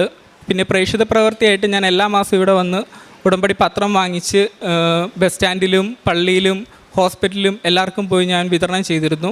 ഓരോ പത്രം വിതരണം ചെയ്യുമ്പോഴും ഞാൻ അതിന് മുമ്പേ വീട്ടിൽ കൊണ്ടുപോയി ഓരോ പത്രം വിശ്വാസ പ്രമാണം ചൊല്ലി മടക്കി കുരിശ് വരച്ച് പ്രാർത്ഥിച്ചിട്ടാണ് ഞാൻ എല്ലാവർക്കും അത് കൊടുത്തുകൊണ്ടിരുന്നത്. പിന്നെ ആത്മീയമായിട്ടുള്ള വളർച്ച എന്ന് പറയുന്നത് ഡെയിലി കുർബാനയ്ക്ക് ഇപ്പം ഞാൻ കൂടാൻ തുടങ്ങി. എല്ലാ ദിവസവും മുടങ്ങാതെ തന്നെ ഞാൻ കുർബാനയ്ക്ക് പോകാൻ തുടങ്ങി. പിന്നെ 2 ആഴ്ച കൂടുമ്പോൾ ഞാൻ കുമ്പസാരിക്കാൻ തുടങ്ങി. കുടുംബ പ്രാർത്ഥന ഡെയിലി ചൊല്ലാൻ തുടങ്ങി. അതുപോലെ തന്നെ സ്വന്തമായിട്ട് ഞാൻ ജപമാല ഇപ്പോൾ റൂമിലിരുന്ന് സ്വകാര്യമായിട്ടും ചൊല്ലാൻ തുടങ്ങിയിട്ടുണ്ട്. അതെല്ലാം ഒരുപാട് മാറ്റം വന്നു. പിന്നെ അതുപോലെ തന്നെ ഉടമ്പടിയിൽ എനിക്ക് ലഭിച്ച വേറൊരു അനുഗ്രഹമായിരുന്നു എൻ്റെ വീട്ടിലെ കുടുംബ പ്രാർത്ഥനയിൽ അച്ചാച്ചൻ ഡ്രൈവറായിരുന്നു. പുള്ളി നോർമലി അങ്ങനെ കൊന്തയ്ക്കൊന്നും ഇരിക്കാതെയും പ്രാർത്ഥിക്കാതിരിക്കുന്ന ഒരാളാണ്. മീൻസ് പ്രാർത്ഥന ഉണ്ടെങ്കിൽ ഞങ്ങളുടെ അടുത്ത് വന്നിരിക്കും എന്നല്ലാതെ ജപമാല ചൊല്ലാൻ കറക്റ്റായിട്ട് അറിയത്തൊന്നുമില്ലായിരുന്നു. പക്ഷേ ഈ ഉടമ്പടി ഞാൻ എടുത്തതിന് ശേഷം വീട്ടിൽ പുള്ളി അത് ഞാനൊരു നിയോഗമായിട്ട് തന്നെ വെച്ചിരുന്നു. അതുപോലെ തന്നെ എൻ്റെ മാതാവ് എനിക്കത് സാധിച്ചു തന്നു. എൻ്റെ പപ്പ എൻ്റെ കൂടെ ഇരുന്ന് ഇപ്പോൾ ജപമാല ചൊല്ലുകയും എപ്പോഴും പ്രാർത്ഥിക്കുകയും ചെയ്യുന്നുണ്ട്. അത് ഏറ്റവും വലിയൊരു അനുഗ്രഹമായിട്ട് എനിക്ക് തോന്നി. അതുപോലെ തന്നെ പിന്നെ ഞാൻ പറഞ്ഞിട്ട് എൻ്റെ ഒരു കൂട്ടുകാർ ഇവിടെ വന്ന് ഉടമ്പടി എടുക്കാൻ ഞാൻ അതിനൊരു നിയോഗമായി തീർന്നു. പ്രഭാഷകൻ്റെ പുസ്തകം 2-ാം അധ്യായം 16-ാം തിരുവചനം. കർത്താവിനെ ഭയപ്പെടുന്നവർ അവിടുത്തെ ഇഷ്ടം അന്വേഷിക്കും, അവിടുത്തെ സ്നേഹിക്കുന്നവർ അവിടുത്തെ പ്രമാണങ്ങളാൽ പരിപുഷ്ടമാകും. നിഖിൽ എന്ന മകൻ്റെ വളരെ ശക്തമായ ഒരു സാഹസികമായ ഒരു പ്രത്യക്ഷീകരണ സാക്ഷ്യമെന്ന് വേണം നമുക്ക് പറയാനായിട്ട്. ഈ മകൻ വളരെ നിരാശയിലേക്ക് പോയി. എൻ്റെ കയ്യിലൊരു 0 ബാലൻസ് ആയിക്കഴിഞ്ഞു എന്ന ഒരു അവസ്ഥയിലാണ് പരിശുദ്ധ അമ്മയ്ക്ക് ഈ മകന് വേണ്ടി ഇടപെടാൻ വളരെയധികം ഒരു സാഹചര്യം ഒരുക്കിയത് എന്ന് വേണം നമുക്ക് ഈ സാക്ഷ്യത്തെക്കുറിച്ച് പറയാൻ. നമുക്കറിയാം, പ്രത്യക്ഷീകരണ സാക്ഷിയാകണമെങ്കിൽ അതിൻ്റെ യോഗ്യത അയോഗ്യതയായിരിക്കണം എന്നുള്ളതാണ്. Not by merit but by grace. മകനത് ഏറ്റുപറയുന്നുണ്ട്. എൻ്റെ കയ്യിലുള്ള എല്ലാ കാശും തീർന്നു, എൻ്റെ എല്ലാ പ്രതീക്ഷകളും നശിച്ചു, എനിക്ക് എൻ്റെ സങ്കടവും കണ്ണീരും മാത്രം ബാക്കിയായി, മറ്റുള്ളവരൊന്നും കാണാതെ കരയാനുള്ള ഒരവസ്ഥയിലേക്ക് മാത്രം ഞാൻ എത്തിച്ചപ്പോഴാണ് പരിശുദ്ധ അമ്മ എന്നെ കരം പിടിച്ചുയർത്തി ഈശോയിലേക്ക് എത്തിച്ചതെന്ന്. ഒരു തീർത്ഥയാത്രയെന്നോണം നമുക്കറിയാം, ഉടമ്പടി എന്ന് പറയുന്നത് ഒരു തീർത്ഥയാത്രയാണ്, നിത്യതയിലെത്തുവോളമുള്ള ഒരു യാത്രയാണ്. ഈ മകൻ്റെ ഈ മനോഹരമായ സാക്ഷ്യമെന്ന് നമുക്ക് ഏറ്റുപറയാൻ സാധിക്കുന്നത് ഈശോയിലേക്ക് എത്താൻ സാധിച്ചു എന്നുള്ള ഒരു വലിയ കൃപയാണ് ഈ മകന് ലഭിക്കുന്നത്. ജോസഫ് അച്ഛൻ പറയുന്നത് എപ്പോഴും ഇതാണ്, നാം ഉടമ്പടിയിലായിരിക്കുമ്പോൾ തന്നെ നമുക്ക് ഇൻസെൻറ്റീവായി ഈശോ നമുക്ക് അനുഗ്രഹം നൽകും. ചിലരെല്ലാം അതിൽ തന്നെ തട്ടി അതിൽ തന്നെ തങ്ങി തിരിച്ചു പോകും. വളരെ ചുരുക്കം പേർ ഇതിൽ തിരിച്ചു വന്ന് ഈശോയെ പ്രാപിക്കാൻ വളരെയധികം തീക്ഷ്ണത കാണിക്കുന്നവരാണ് മറ്റു ചിലർ. അതിലേക്ക് കടന്നു വരുമ്പോൾ ചിലരെല്ലാം പുതുക്കുന്നത് എൻ്റെ നിയോഗങ്ങളെല്ലാം സാധിക്കണം എന്നുള്ളതാണ്. സിൽവർ ഗ്രേയിലേക്ക് എത്തുന്നവർ പലപ്പോഴും പറയുന്ന ഇതാണ്, ഇനി എനിക്ക് ആവശ്യങ്ങളൊന്നുമില്ല. അവരുടെ 1-2 അത്യാവശ്യങ്ങൾ കഴിഞ്ഞു കഴിഞ്ഞാൽ പിന്നെ അവർക്ക് ആവശ്യങ്ങളൊന്നുമില്ല, എനിക്ക് ഈശോ മാത്രം മതി, എനിക്ക് പരിശുദ്ധ അമ്മയുടെ മാധ്യസ്ഥം വേണം. ഈ മകൻ്റെ സാക്ഷ്യത്തിൽ നമുക്ക് കാണാൻ സാധിക്കും, ഉടമ്പടി എല്ലാം ടച്ച് ചെയ്തു പോയിട്ടുള്ള ഒരു ജീവിത സാക്ഷ്യമാണ് ഈ മകനിവിടെ നമ്മോട് പങ്കുവച്ചത്. എപ്പോഴും കാത്തിരുന്ന് പ്രാർത്ഥിക്കുവാനും പരാതിയിൽ നിന്ന് ഒരു സംഭാഷണ രീതിയിലേക്ക് പ്രാർത്ഥനയെ എടുത്തു മാറ്റുവാനും കാരുണ്യ പ്രവൃത്തികളും പ്രേക്ഷിത പ്രവർത്തനമൊക്കെ ചെയ്യുമ്പോൾ ഈശോ തൻ്റെ ആ ടിമിഡ് നേച്ചറിൽ നിന്ന് എനിക്ക് സാധിക്കുന്നില്ലെന്ന് കാണുമ്പോൾ ഈശോ ഞാൻ ആർക്ക് കൊടുക്കണം, അതിന് ചോദിക്കാൻ ഒരാളുണ്ടെന്നുള്ളൊരു വലിയ കോൺഫിഡൻസ് ഈശോയിലേക്ക് എത്തിച്ചേരുന്നതിൻ്റെ വലിയൊരു ഭാഗമാണെന്ന്. ഡെയിലി ബ്രെഡിലൂടെ അച്ഛൻ 7 എന്ന നമ്പർ കൊടുത്തു കഴിഞ്ഞപ്പോൾ അത് ഏറ്റുവാങ്ങാനും അതെന്താണെന്ന് വീണ്ടും വീണ്ടും ചോദിക്കാനൊക്കെയുള്ള എപ്പോഴും ആ വചനത്തിലൂടെയുള്ള മകൻ്റെ അപ്രോച്ച് നമുക്ക് മനസ്സിലാകും. ഇതൊക്കെയാണ് ഉടമ്പടി, ആ ലൈഫ് സ്റ്റൈൽ ഈ മകൻ ഓൾറെഡി എംബ്രേസ് ചെയ്തു കഴിഞ്ഞു എന്നാണ് നമുക്ക് മനസ്സിലാകുന്നത്. ഒരു 0 ബാലൻസിലേക്ക് വരുമ്പോൾ നാം അടിയറ വയ്ക്കുകയാണ്, ഇനി എനിക്ക് വേറെ മാർഗങ്ങളൊന്നുമില്ല, എൻ്റെ എല്ലാ കാര്യങ്ങളും അങ്ങേക്ക് ഏൽപ്പിച്ചു കഴിഞ്ഞു. പരിശുദ്ധ അമ്മയെ പോലെ പരിശുദ്ധ അമ്മ പറയുന്നുണ്ട്, അവൻ പറയുന്നത് പോലെ ചെയ്യുക എന്ന് പറയുമ്പോൾ നമുക്ക് മനസ്സിലാകും ഈശോ പറയുന്നതാണ് ഈ മകൻ ചെയ്തിരുന്നത്. ചില സാക്ഷ്യങ്ങളുടെ ഒരു ബ്യൂട്ടി അതാണ്, ഉടമ്പടിയിലൂടെ മുഴുവനും ടച്ച് ചെയ്ത് മുഴുവനും ചെയ്യാൻ. അതുപോലെ തന്നെ ഈ മകൻ സാക്ഷ്യ സ്ഥിരീകരണ സമയത്ത് പറയുകയുണ്ടായി, എനിക്ക് കുർബാനയുള്ള ഒരു ജോലി എനിക്ക് തരണം, കുർബാന എനിക്ക് മുടങ്ങാൻ പറ്റില്ല, എനിക്ക് ഈശോയെ സ്വീകരിക്കണമെന്നുള്ള വലിയ ആർദ്രമായ ഈ ദാഹം ഈ മകന് സാധിച്ചു കൊടുത്തിരിക്കുകയാണ്. ഈ മകൻ്റെ ജോലിയുടെ പ്രത്യേകത ഇതുകൂടിയാണ്, എനിക്ക് കുർബാനയുള്ളത് നാട്ടിൽ തന്നെയാണെങ്കിൽ നല്ലത്. അപ്പോൾ സൗദിയിലുള്ള ഈ ജോലി, അബുദാബിയിൽ ജോലി കൊടുത്തിരിക്കുന്നു, വീട്ടിലിരുന്ന് വർക്ക് ചെയ്യാം, അതേസമയം വീട്ടിലിരുന്ന് വർക്ക് ചെയ്ത് അബുദാബിയിലെ വർക്കാണ് ഈ മകൻ ചെയ്യാൻ പോകുന്നത്. ഓൺലൈൻ പ്ലസ് ഹോം ജോബാണ് ഈ മകൻ ചെയ്യാൻ പോകുന്നത്. പരിശുദ്ധാത്മാവിന് വലിയ കൃപയാണ്. അച്ഛൻ പറയുന്ന പോലെ അനുഗ്രഹത്തിൽ നിന്ന് കൃപയിലേക്ക് മാറുന്ന നമ്മുടെ ലൈഫ് സ്റ്റൈൽ. അതുപോലെ ഈ മകൻ്റെ കാശുരൂപത്തിൻ്റെ ശക്തിയെക്കുറിച്ച് പറയുകയായിരുന്നു. ഒരു ഡബിൾ ആക്ടിവേറ്റിംഗ് സ്വോർഡ് പോലെ ഈ മകനെ കാശുരൂപം വളരെയധികം വൈബ്രേറ്റ് ചെയ്യുന്ന ഒരു അനുഭവം മകനുണ്ടായി എന്ന് പറയുന്നു. ഉടമ്പടിയിൽ ജീവിക്കുമ്പോൾ നമുക്ക് ലഭിക്കുന്നത് ഇതുപോലെയുള്ള മക്കളുടെ സാക്ഷ്യങ്ങളാണ് നമുക്കെപ്പോഴും ഉദാഹരണമായിട്ടുള്ളത്. യൂത്ത് എന്നൊരു വലിയ പ്രചോദനമാണെന്ന് അച്ഛൻ എപ്പോഴും പറയാറുണ്ട്. ഓരോരുത്തരുടെയും സാക്ഷ്യങ്ങൾ നമുക്ക് കൈമാറാം, നമുക്ക് ഷെയർ ചെയ്യാം. നമ്മുടെ എല്ലാവരുടെയും ജോലിയില്ലാത്ത എല്ലാ മക്കളുടെയും, സങ്കടപ്പെടുന്ന എല്ലാ മക്കളുടെയും നിയോഗങ്ങളെ ഈ സാക്ഷ്യത്തോട് ചേർത്ത് വെച്ചുകൊണ്ട് ഈശോയ്ക്ക് നല്ലൊരു കയ്യടി നൽകി സാക്ഷ്യം നമുക്ക് സമർപ്പിക്കാം. യേശുവേ നന്ദി, യേശുവേ സ്തുതി, യേശുവേ സ്തോത്രം. ഞങ്ങൾ രണ്ടുപേരും ചുണങ്ങമ്പേലി സെൻറ്റ് ജോസഫ്സ് ഇടവകയിൽ നിന്ന് വരുന്നു. ഞാനൊരു പൾമണോളജിസ്റ്റാണ്, ഒരു ശ്വാസകോശ രോഗ വിദഗ്ധയാണ്. എൻ്റെ പേര് ജോത്സ്ന. ഞാൻ 8 വർഷം ആലുവയിലെ ഒരു പ്രമുഖ ആശുപത്രിയിൽ സീനിയർ കൺസൾട്ടൻ്റ് ആയിരുന്നു. അതിനുശേഷം ഞങ്ങൾ UAE മൂവ് ചെയ്തു. അവിടെ ഞങ്ങൾ പ്രാക്ടീസ് ചെയ്തുകൊണ്ടിരുന്നപ്പോഴാണ് നമ്മുടെ ആ ഒരു ആധ്യാത്മികതയിലെ നമുക്ക് ആ ഒരു ശൂന്യതയെല്ലാം അനുഭവപ്പെട്ടു തുടങ്ങി. കൂടുതൽ ദൈവത്തിലേക്ക് അടുക്കാനും കൃപാസനം പോലെയുള്ള ടോക്കുകളും എല്ലാം കേൾക്കാൻ തുടങ്ങിയത്. അവിടെ നമ്മളൊരു പുതിയ രാജ്യത്തേക്ക് മാറുമ്പോൾ എപ്പോഴും നമുക്ക് പല പല ചലഞ്ചസ് ഉണ്ട്. അവിടുത്തെ അഡ്ജസ്റ്റ്മെൻറ്റ് ഇഷ്യൂസും അതുമെല്ലാം ആയിട്ട് ഞങ്ങൾ ദൈവികമായിട്ട് മുന്നോട്ട് പോവുകയായിരുന്നു. അപ്പോൾ എനിക്ക് എൻ്റെ ഈ ഫീൽഡിൽ തന്നെ, ഈ ശ്വാസകോശ രോഗ സ്പെഷ്യാലിറ്റി തന്നെ ഒരു പ്രത്യേക കോഴ്സ് ചെയ്യണമെന്നുള്ള ആഗ്രഹം വന്നു. 2 വർഷമായി പല പല ഇൻ്റർനാഷണൽ സെൻറ്റേഴ്സിൽ, സ്പെയിൻ, ഇറ്റലി, ഫ്രാൻസ്, പലയിടത്തും ഞാനിത് ട്രൈ ചെയ്തു. മലേഷ്യ, അങ്ങനത്തെ രാജ്യങ്ങളിലെല്ലാം ട്രൈ ചെയ്തു. 2027 എനിക്ക് അതിനൊരു സ്ലോട്ട് ലഭിക്കുകയും ചെയ്തു. ഇൻ്റർവെൻഷണൽ പൾമണോളജി എന്നാണ് ആ കോഴ്സിന് പറയുന്നത്. അത് ഞാൻ ഇവിടെ വന്ന് എനിക്കതൊരു നിരാശയായിരുന്നു. കാരണം എത്രയോ ട്രൈ ചെയ്തു, പ്രായം മുന്നോട്ട് പോകുന്നു, പഠിക്കാനുള്ള ആ ഒരു കപ്പാസിറ്റി എല്ലാം കുറയും. അപ്പോൾ ഇതൊരു വല്ലാത്തൊരു ത്വരയായിട്ട് മനസ്സിൽ കിടക്കുകയായിരുന്നു. ബാക്കി മെറിറ്റ് നോക്കുകയാണെങ്കിൽ എല്ലാം കൊണ്ടും ഓക്കെയാണ്. ഇഷ്ടംപോലെ സയൻറ്റിഫിക് പബ്ലിക്കേഷൻസ് ഉണ്ട്. എല്ലാ മെറിറ്റും നമ്മൾ ഇതുവരെ പഠിച്ചതെല്ലാം സ്വന്തം മെറിറ്റിലാണെന്നുള്ളൊരു അഹങ്കാരം ഞങ്ങൾക്ക് രണ്ടുപേർക്കും ഉണ്ടായിരുന്നു. അതിനുശേഷം ഉടമ്പടി എടുത്തത് ഞങ്ങൾ ജനുവരി 15-ാം തീയതിയാണ്. ജനുവരി 15-ാം തീയതി ഉടമ്പടി എടുത്ത് എനിക്ക് 90 ദിവസത്തിനുള്ളിൽ മലേഷ്യയിൽ നിന്ന് ലെറ്റർ വരികയാണ് 2027 കോഴ്സ് 2 വർഷം സമയചുരുക്കമായിട്ട് 2025 ഏപ്രിലിൽ പോകാമെന്നുള്ളത്. അപ്പോൾ എനിക്ക് ഒരു ഭയങ്കര ഒരു അത്ഭുതവും മാതാവിൻ്റെ ഒരു പ്രത്യേക ഇടപെടലുമായിട്ട് ശരിക്കും ദേവകുമാരനോട് പറഞ്ഞ പോലെ ഞങ്ങളുടെ ആ കൽഭരണികളിൽ വീഞ്ഞ് നിറച്ചതിൻ്റെ ആദ്യത്തെ അനുഭവമായിരുന്നു അത്. അതിനുശേഷം ഞാൻ മലേഷ്യയിൽ പോയി കോഴ്സ് സക്സസ്ഫുള്ളി കംപ്ലീറ്റ് ചെയ്തു. അതിനിടയിൽ 3 മാസം തികഞ്ഞപ്പോൾ ഞാൻ മലേഷ്യയിൽ നിന്ന് ഇവിടെ വന്ന് ഞാൻ ഉടമ്പടി പുതുക്കുകയും ചെയ്തു. അപ്പോൾ എൻ്റെ ഹസ്ബൻഡ് ഉടമ്പടി എടുത്തു. അദ്ദേഹത്തിന് ഇതുപോലെ തന്നെ ഒരു വല്ലാത്തൊരു ദൈവിക അനുഭവം. ഇതിനിടയിൽ ഞങ്ങളുടെ വീട്ടിലും വളരെയധികം വ്യത്യാസങ്ങൾ വന്നു. കൂടുതൽ ക്രിസ്തീയതയിലേക്ക് അടുക്കാനും ക്രൈസ്തവ വിശ്വാസത്തിൽ ആഴപ്പെടാനും സുവിശേഷത്തിൻ്റെ രീതിയിൽ ജീവിക്കാനും ബൈബിളിലേക്ക് കൂടുതൽ ആഴത്തിൽ പഠിച്ചിറങ്ങാനും അതിനുവേണ്ടി സമയം കണ്ടെത്താനും ഈ ടോക്കുകൾ കേൾക്കാനും ആ ധ്യാനത്തിൽ നിന്ന് കിട്ടുന്ന അറിവുകൾ നമ്മൾ മറ്റുള്ളവരിലേക്ക് പങ്കുവെക്കാനും അതിനൊക്കെയുള്ള ഒത്തിരി ഉൾക്കാഴ്ചകൾ നമുക്ക് കിട്ടി. അപ്പോൾ ഞങ്ങളെപ്പോലുള്ള പ്രൊഫഷണൽസ് പറയുമ്പോൾ എപ്പോഴും പുറമേ ഉള്ളവർ ചോദിക്കും, നിങ്ങൾ ഇത്രയും പഠിപ്പും വിവരമൊക്കെ ഉള്ളവർ ഇതിൻ്റെയൊക്കെ പുറകെ പോകാമോ? അപ്പോൾ അതൊരു എപ്പോഴും കേൾക്കുന്ന ഒരു ഇതാണ്. അപ്പോൾ എനിക്ക് ജോസഫച്ചൻ പറഞ്ഞ ഒരു കാര്യം പ്രത്യേകമായിട്ട് ഇഷ്ടപ്പെട്ടു. നമ്മുടെ സ്റ്റാറ്റസ് നമ്മൾ ലോവർ ചെയ്യുകയാണ് ചെയ്യേണ്ടത്. നമ്മളെന്തോ വലിയ സംഭവമാണെന്ന് വിചാരിച്ച് മറ്റുള്ളവരോട് പറയുമ്പോഴാണ് നമുക്ക് ആ ഒരു കുറച്ചിലും ഒരു വിമുഖതയൊക്കെ വരുന്നത്. ഞങ്ങൾ പ്രത്യേകിച്ച് പത്രം കൊടുക്കുന്ന സമയത്ത് പലരും നമ്മളോട് മുഖം വെട്ടിച്ച് കാണിക്കുകയും നമ്മൾക്ക് ആ ഒരു ഭയങ്കരമായിട്ടുള്ള ഒരു ഇൻസൾട്ട് ഫീൽ ചെയ്യുകയും ചെയ്തിട്ടുണ്ട്. പക്ഷേ അതെല്ലാം ദൈവത്തിൻ്റെ ആ ഒരു പാതയിലേക്കുള്ളൊരു ഇൻവെസ്റ്റ്മെൻ്റായിട്ട് കരുതി ഞങ്ങൾ അതിനെ എല്ലാത്തിനെയും ഫേസ് ചെയ്ത് ഞങ്ങൾക്ക് ആ ഒരു പ്രഘോഷിക്കാനും എല്ലാത്തിനുള്ള കൃപ ലഭിച്ചു. എൻ്റെ ചരിത്രം ഓൾമോസ്റ്റ് ഇതുപോലെ തന്നെ എൻ്റെ വൈഫ് പറഞ്ഞ പോലെ തന്നെയാണ്. ഞങ്ങൾ കൃപാസനത്തിൽ ഞാൻ പേഴ്സണലായിട്ട് ഈ ഉടമ്പടി എടുക്കാൻ കാരണമായത് എൻ്റെ വൈഫാണ്. ഞങ്ങൾ എൻ്റെ പേര് ഡോക്ടർ ബിപിൻ. ഞങ്ങൾ ചൊടങ്ങുമേലി സെൻറ്റ് ജോസഫ്സ് ഇടവകയിലെ അംഗങ്ങളാണ്. അപ്പോൾ ഞങ്ങളുടെ ഒരു ചുറ്റുപാട് ഏറെക്കുറെ വൈഫ് പറഞ്ഞതുപോലെ 2 വർഷം മുമ്പ് ഇവിടെ ഞങ്ങളുടെ കരിയറിൻ്റെ ഏറ്റവും പീക്കിൽ നിന്ന സമയത്താണ് ഞങ്ങൾ UAE മാറുന്നത്.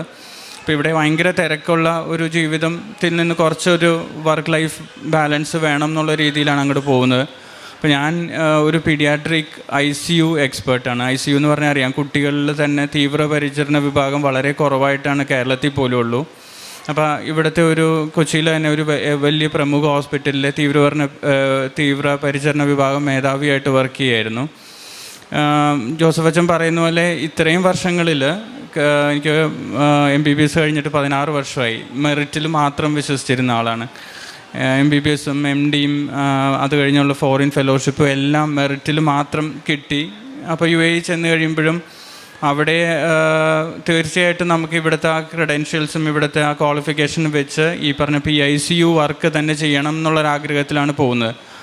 അവിടെ വർക്ക് ചെയ്തിട്ടുള്ളവർക്കറിയാം, നമ്മൾ സാധാരണ ഒരു സ്പെഷ്യാലിറ്റി എല്ലാവർക്കും ആ ഒരു എക്സാം എഴുതി കഴിഞ്ഞാൽ കിട്ടും.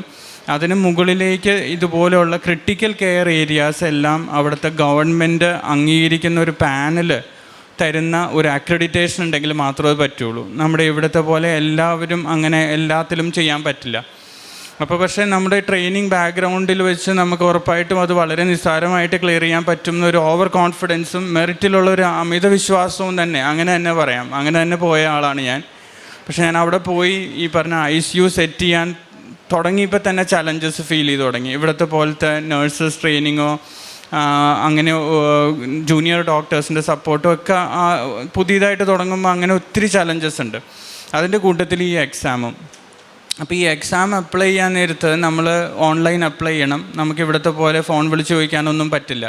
അപ്പോൾ ഞാൻ മാർച്ച് 2024 ഇതിൻ്റെ ആപ്ലിക്കേഷൻ തുടങ്ങിയതാണ്. സാധാരണഗതിയിൽ ഒരു 6 മാസം കൊണ്ട് നമ്മൾ അപ്ലൈ ചെയ്യുന്നു. നമ്മുടെ ക്വാളിഫിക്കേഷൻസ് എല്ലാം ഓക്കെ ആണെങ്കിൽ നമുക്ക് എക്സാം അവർ വൈവയായിട്ട് ഇൻ്റർവ്യൂ ആയിട്ട് കണ്ടക്ട് ചെയ്ത് അതിൻ്റെ റിസൾട്ട് തരേണ്ട. പക്ഷെ കഴിഞ്ഞ 1.5 വർഷമായിട്ട് ഒന്നല്ലെങ്കിൽ മറ്റൊരു സ്റ്റേജിൽ ഇതിങ്ങനെ മുടങ്ങിപ്പോവും. അപ്പോൾ ഞാൻ വിചാരിച്ചു ഇനി ഇത് എന്താ നടക്കാത്ത. അപ്പോൾ എനിക്ക് ഇവിടെ ചെയ്ത ആ എക്സ്പെർട്ടൈസും എല്ലാം പതുക്കിന് സ്കില്ല് പോകാൻ തുടങ്ങി. നമ്മളത് സ്ഥിരമായിട്ട് സിക്ക് പേഷ്യൻസിനെ കണ്ട് അവരെ ചികിത്സിക്കുന്ന ആ ഒരു ടെമ്പോ മെയിൻറ്റെയിൻ ചെയ്തില്ലെങ്കിൽ കാലക്രമേണ നമ്മൾ ജനറലായിട്ട് കാണുന്ന കാര്യങ്ങളിലേക്ക് മാത്രം ഒതുങ്ങി വരും. അപ്പോൾ അങ്ങനെ ഒരു ടെൻഷനുണ്ട്. അങ്ങനെ നിൽക്കുമ്പോഴാണ് എൻ്റെ വൈഫ് ഡോക്ടർ ജോത്സ്നയുടെ ജീവിതത്തിൽ ഈ പുള്ളിക്കാരത്ത് ഒരുപാട് തീവ്രമായിട്ട് ആഗ്രഹിച്ച ആ കാര്യം 2 വർഷത്തെ ടൈം ഷോർട്ടനിങ്ങിൽ പുള്ളിക്ക് പോകാൻ പറ്റിയത്. ഞങ്ങൾ ഒരുമിച്ച് ചില ദിവസങ്ങളിൽ ഉറങ്ങാതെ ഇരുന്ന് ഇത്രയും ശ്രമിച്ചിട്ടും കിട്ടുന്നില്ലല്ലോ. പുള്ളിക്ക് ഭയങ്കര നിരാശയായിരുന്നത്.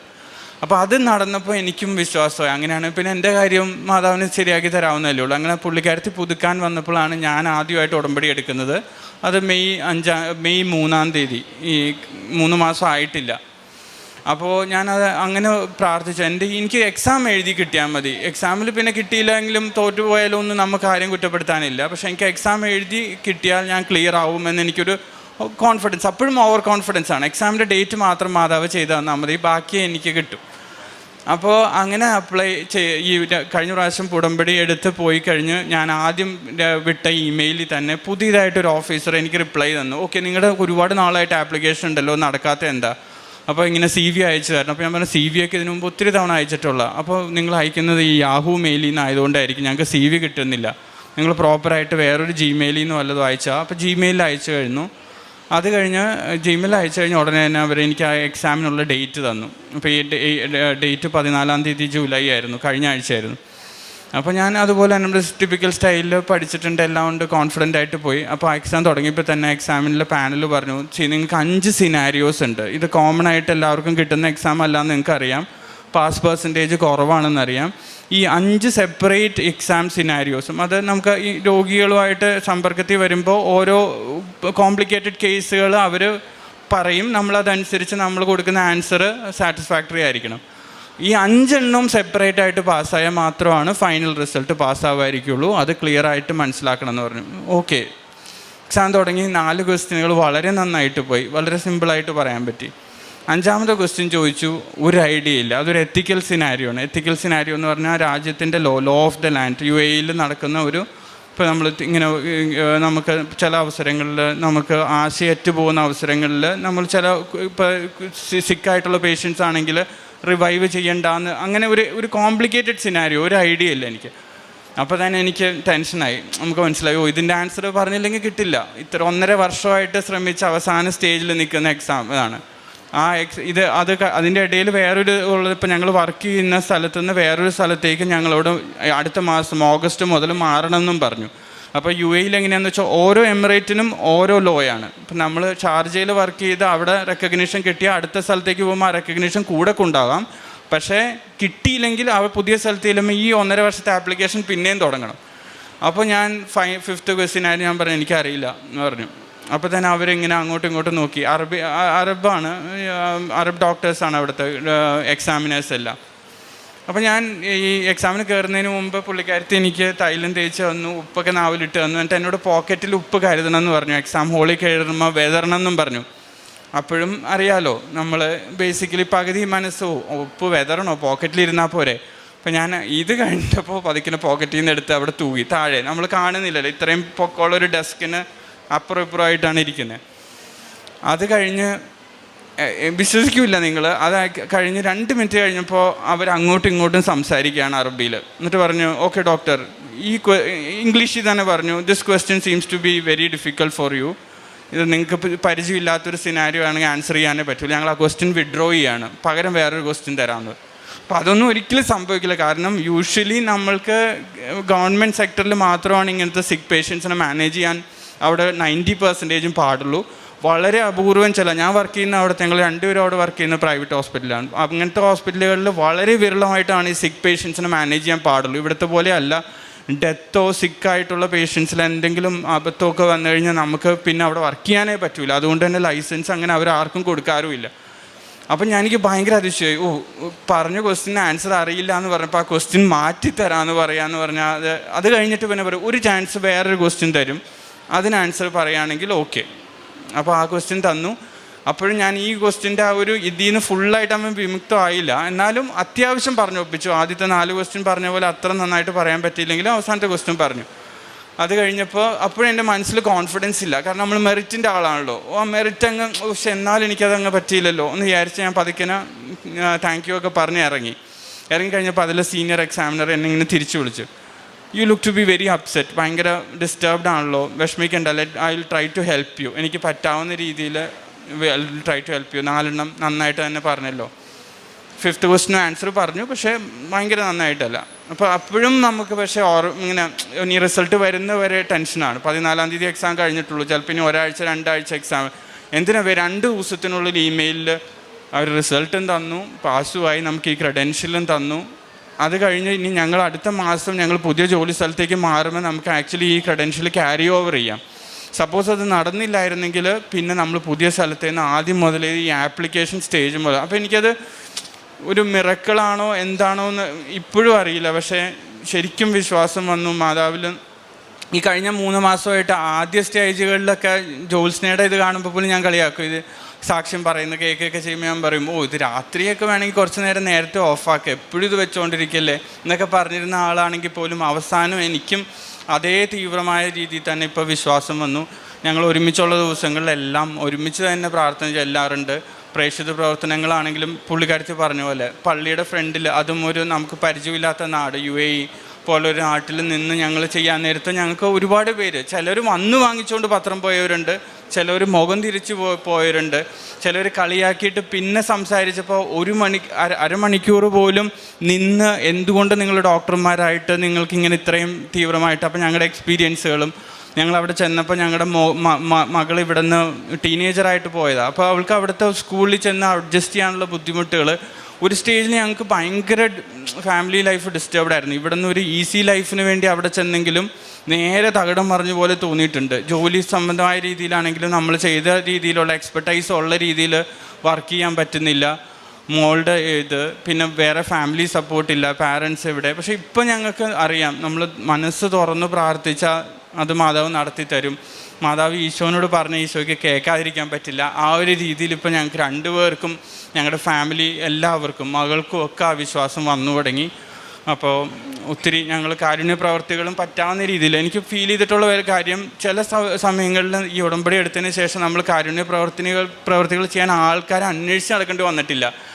ചിലവർ ഇങ്ങോട്ട് വരും, വളരെ ജെന്യൂനായിട്ടുള്ള ആൾക്കാർ, നമ്മൾ തീരെ പ്രതീക്ഷിക്കാത്തവർ, ഡോക്ടറെ ഇങ്ങനെ ഒരു ചെറിയ പ്രശ്നമുണ്ട്, ഒന്ന് ഹെൽപ്പ് ചെയ്യാവോ, അതൊക്കെ എനിക്ക് ഭയങ്കര. മറ്റേ നമ്മൾ ഓരോരുത്തർക്ക് എന്തെങ്കിലും ഹെൽപ്പ് ചെയ്യാൻ നേരത്ത് മനസ്സിലിങ്ങനെ ആലോചിക്കുമോ, ഇവർ ജെന്യൂൻ ആയിരിക്കുമോ, ഇവർക്ക് ഇങ്ങനെ എന്തെങ്കിലും ചെയ്യേണ്ടവരാണോ. ഇതിപ്പോൾ നമ്മളെ തേടി, ഞാൻ പറയാം, നമ്മൾ ഉടമ്പടിയോട് വിശ്വസ്തത പുലർത്തിയ നമ്മളോടും ഇന്ന് ജോസഫ് അച്ഛൻ ഇന്ന് രാവിലത്തെ ആ ഉടമ്പടി പുതുക്കെ പ്രാർത്ഥന എനിക്ക് തോന്നിയതാ, നമ്മൾ വിശ്വസ്തത പുലർത്തിയാൽ നമുക്ക് തിരിച്ചും വിശ്വസ്തത കിട്ടും എന്നുള്ള 100% ഷുവറാണ്. ഞങ്ങളുടെ 2 പേരുടെയും ജീവിതാനുഭവത്തിൽ ഞങ്ങൾക്ക് തോന്നിയ കാര്യം. യോഹന്നാൻ 15:7-8 തിരുവചനങ്ങൾ. നിങ്ങൾ എന്നിൽ വസിക്കുകയും എൻ്റെ വാക്കുകൾ നിങ്ങളിൽ നിലനിൽക്കുകയും ചെയ്യുന്നെങ്കിൽ ഇഷ്ടമുള്ളത് ചോദിച്ചു കൊള്ളുക, നിങ്ങൾക്ക് ലഭിക്കും. നിങ്ങൾ ധാരാളം ഫലം പുറപ്പെടുവിക്കുകയും അങ്ങനെ എൻ്റെ ശിഷ്യന്മാരായിരിക്കുകയും ചെയ്യുന്നത് വഴി പിതാവ് മഹത്വപ്പെടുന്നു. ഡോക്ടർ ജോത്സ്ന എന്ന സഹോദരിയും ജീവിത പങ്കാളി ഡോക്ടർ ബിബിനും അവരുടെ ജീവിതത്തിൻ്റെ നിർണായകമായ അവസരത്തിൽ പരിശുദ്ധ കൃപാസനം പ്രത്യക്ഷീകരണ മാതാവിൻ്റെ ഉടമ്പടിയിലൂടെ ലഭിച്ച ദൈവാനുഭവത്തെ നന്ദിയോടും സന്തോഷത്തോടും പൂർണ്ണ വിശ്വാസത്തോടും ഈ എൽത്താരയിൽ സാക്ഷ്യപ്പെടുത്തുകയായിരുന്നു. ഡോക്ടർ ജോത്സ്ന പൾമനോളജിസ്റ്റ് എന്ന രീതിയിലും doctor Bibin paediatrician ICU intervention ചെയ്യുന്ന വ്യക്തി എന്ന രീതിയിലും വളരെ നൈപുണ്യമുള്ള സ്കിൽഡായിട്ടുള്ള സ്പെഷ്യലൈസ്ഡ് ചെയ്തിട്ടുള്ള 2 ഡോക്ടർമാരാണെന്ന് അവരുടെ വാക്കുകളിൽ നമ്മൾ ശ്രവിച്ചതാണ്.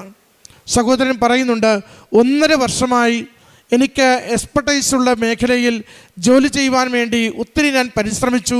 പക്ഷേ എനിക്കതിനുള്ള പരീക്ഷകൾക്ക് അവസരം കിട്ടുകയോ എന്നെ പരിഗണിക്കുകയോ എനിക്കതൊന്ന് പ്രകടിപ്പിക്കുവാനുള്ളൊരു സാധ്യത തുറക്കുകയോ ഒന്നും ചെയ്തിരുന്നില്ല.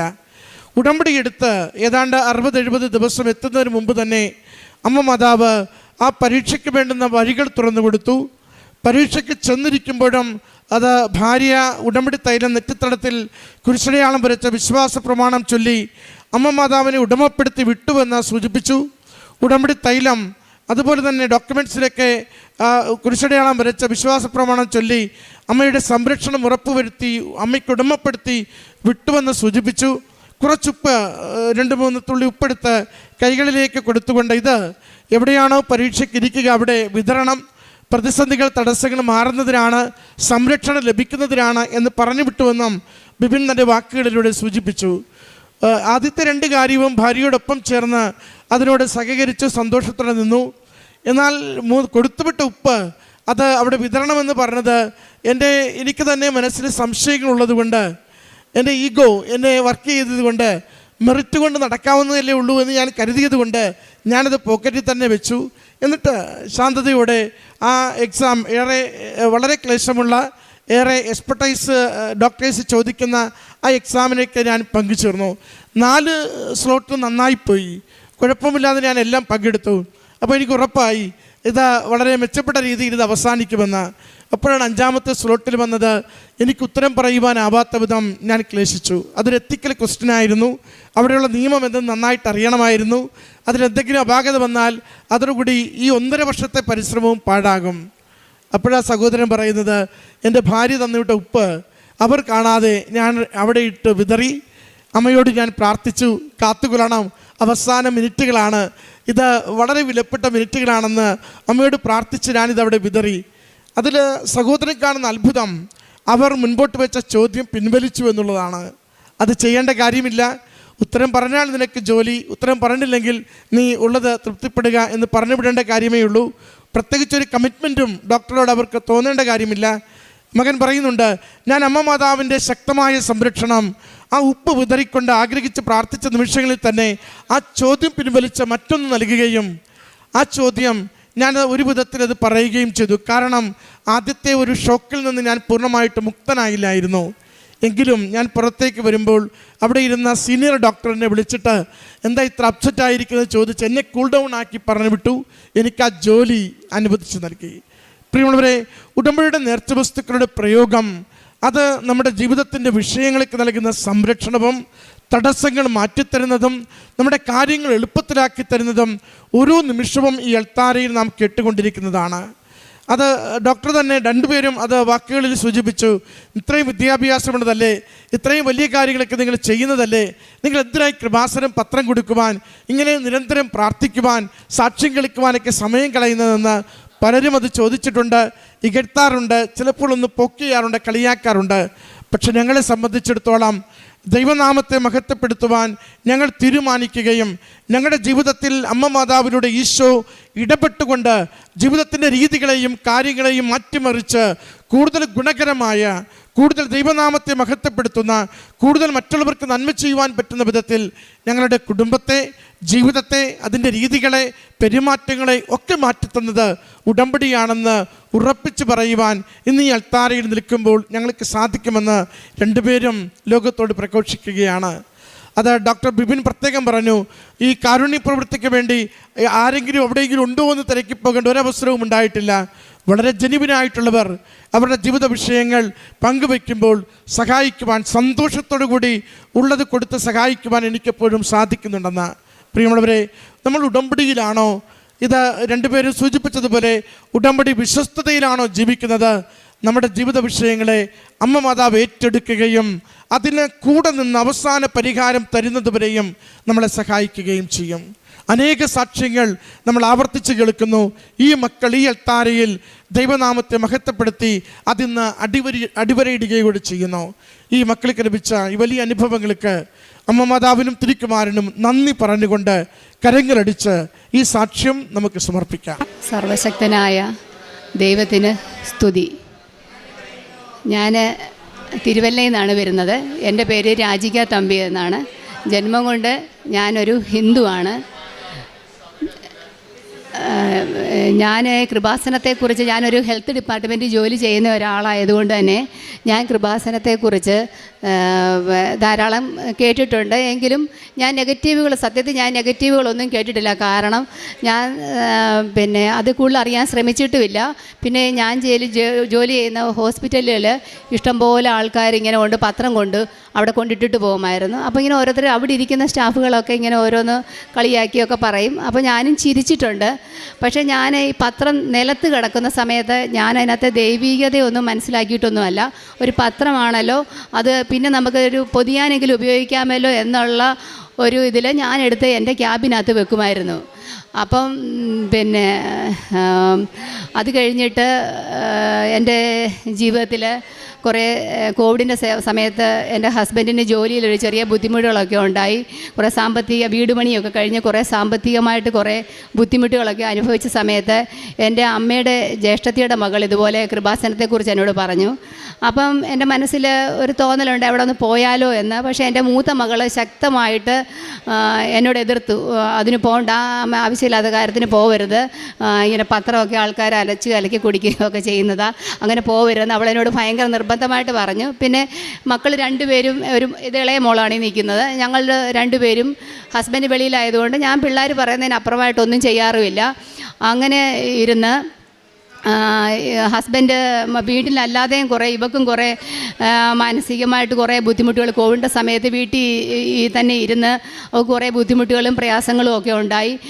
ഫാമിലിയിലും കുറേ ഇഷ്യൂസൊക്കെ ഉണ്ടായി. ബന്ധുക്കൾ എന്ന് വെച്ചാൽ കുറേ ടോക്സിക്കായിട്ടുള്ള കുറേ റിലേറ്റീവ്സ് ഉണ്ട്. അവരെല്ലാവരും ഞങ്ങളുടെ കാര്യത്തിൽ അനാവശ്യമായിട്ട് ഇടപെട്ട് കുറേ ബുദ്ധിമുട്ടുകൾ, അങ്ങനെ മാനസികമായിട്ടും ശാരീരികമായിട്ടും എനിക്ക് കുറേ അസ്വസ്ഥതകളുമായിട്ട് ഇങ്ങനെ നടക്കുകയാണ്. ആ സമയത്താണ് ഹസ്ബൻഡ് ഞങ്ങളോട് ആലോചിക്കാതെ പെട്ടെന്ന് പുള്ളിക്ക് ശമ്പളമൊന്നും കറക്റ്റായിട്ട് കിട്ടാത്തതുകൊണ്ട് പുള്ളി ജോലി രാജിവെച്ച് ഇങ്ങ് വരുവാന്ന് പറഞ്ഞപ്പോൾ ഞാൻ പെട്ടെന്ന് മൂത്ത മോളെ CA എൻട്രി പാസ്സായിട്ട് നിൽക്കുകയായിരുന്നു. അവളെ നിർബന്ധിച്ച് ഞാൻ പറഞ്ഞു പപ്പായെ സഹായിക്കണം, മോള് പോയേ പറ്റത്തുള്ളൂ എന്ന് പറഞ്ഞ് അവളെ ഞങ്ങൾ അങ്ങോട്ട് ഗൾഫിലോട്ട് വിടുകയും വിട്ടതിന് ശേഷം അപ്പോഴും അച്ഛൻ അവിടെ നിൽക്കുമെന്നാണ് വിചാരിച്ചത്. അപ്പോൾ അച്ഛന് ജോലി കളഞ്ഞിട്ട് പോകുന്നപ്പോൾ എനിക്കും അത് മാനസിക ബുദ്ധിമുട്ടായി. കാരണം വസ്തുവിൻ്റെ കടങ്ങളും കാര്യങ്ങളും KSFE ചിട്ടികളൊക്കെ ഉണ്ട്. അതെല്ലാം ഈ മോളുടെ മണ്ടയ്ക്ക് വരുമല്ലോ എന്ന് വിചാരിച്ച് ഞാൻ ആ വീട് വിൽക്കുന്നതിനെക്കുറിച്ച് ഞാൻ ആലോചിച്ചു. അപ്പോഴും ഹസ്ബൻഡിന് വിചാരമില്ലായിരുന്നു ഞാനത് വിൽക്കുമെന്ന്, എനിക്ക് ആഗ്രഹമില്ലായിരുന്നു. പിന്നെ അത് വിൽക്കാൻ വേറൊരു സാഹചര്യം ഉള്ളതെന്ന് പറഞ്ഞാൽ സാമ്പത്തികം മാത്രമല്ല, എനിക്ക് ശാരീരികമായിട്ട് കുറേയേറെ അസ്വസ്ഥതകളുണ്ടായിരുന്നു. എൻ്റെ മുട്ടിൻ്റെ മടക്കിന് ഒരു സിസ്റ്റ് ഉണ്ടായിരുന്നു, ബേക്കേഴ്സ് സിസ്റ്റം എന്നാണ് അതിന് പറയുന്നത്. അത് വർഷങ്ങളായിട്ട് എൻ്റെ ഞാൻ ജനിച്ചപ്പം മുതലേ എൻ്റെ കാലിന് ചെറിയൊരു വളവുണ്ടായിരുന്നു. 6ാം ക്ലാസ്സിൽ പഠിക്കുന്ന സമയത്ത് ഒരു മുഴ പോലെ വന്ന് അത് ചവ്വെന്നാണ് പറഞ്ഞത്. അതെടുത്ത് ഓപ്പറേഷൻ ചെയ്ത് കളഞ്ഞു. എൻ്റെ കാലിന് ഭയങ്കര കഴപ്പൊക്കെ ഉണ്ടായിരുന്നു. എങ്കിലും ജീവിത പ്രശ്നങ്ങളും ജോലിക്ക് പോകേണ്ടതുകൊണ്ടുമൊക്കെ നമ്മളതിനെ ആ രീതിയിൽ നിസ്സാരമായിട്ട് കണ്ടു. അത് കഴിഞ്ഞ് വീടിൻ്റെ പണിയും കാര്യങ്ങളുമായി ഓവർ സ്ട്രെയിൻ എടുത്തിട്ട് ഒരു 8, 9, 10, 12 വർഷത്തോളമായെന്ന് തോന്നുന്നു. എനിക്കത് ഭയങ്കരമായിട്ട് കലശലായിട്ട് വേദനയായിരുന്നു. കുറച്ച് നേരം ജോലി ചെയ്ത് കഴിഞ്ഞാൽ പിന്നെ എനിക്ക് നിൽക്കാനും വയ്യ, ഭയങ്കര ബുദ്ധിമുട്ടാണ്. ഞാൻ താമസിക്കുന്ന സ്ഥലമാണെങ്കിലും തട്ടുഭൂമിയായിരുന്നു. അപ്പോൾ മേളിലോട്ടും താഴോട്ടും കയറി ഇറങ്ങണം, റോഡിൽ നിന്നായാലും ഒരു ഇറക്കം, പിന്നെ മേളിലോട്ടൊരു കയറ്റം, പിന്നെ വീട് ഒരു ഇറക്കത്തിൽ, അങ്ങനെ എല്ലാം കൊണ്ടും എനിക്കതെന്നാൽ ആ സ്ഥലം അങ്ങ് കൊടുക്കാമെന്നൊരു തോന്നലുണ്ടായി. അങ്ങനെ ഞങ്ങൾ തിരുവല്ല താമസിക്കാൻ വന്നു. ഹോസ്പിറ്റലിനടുത്തായിട്ടാണ് താമസിക്കുന്നത്.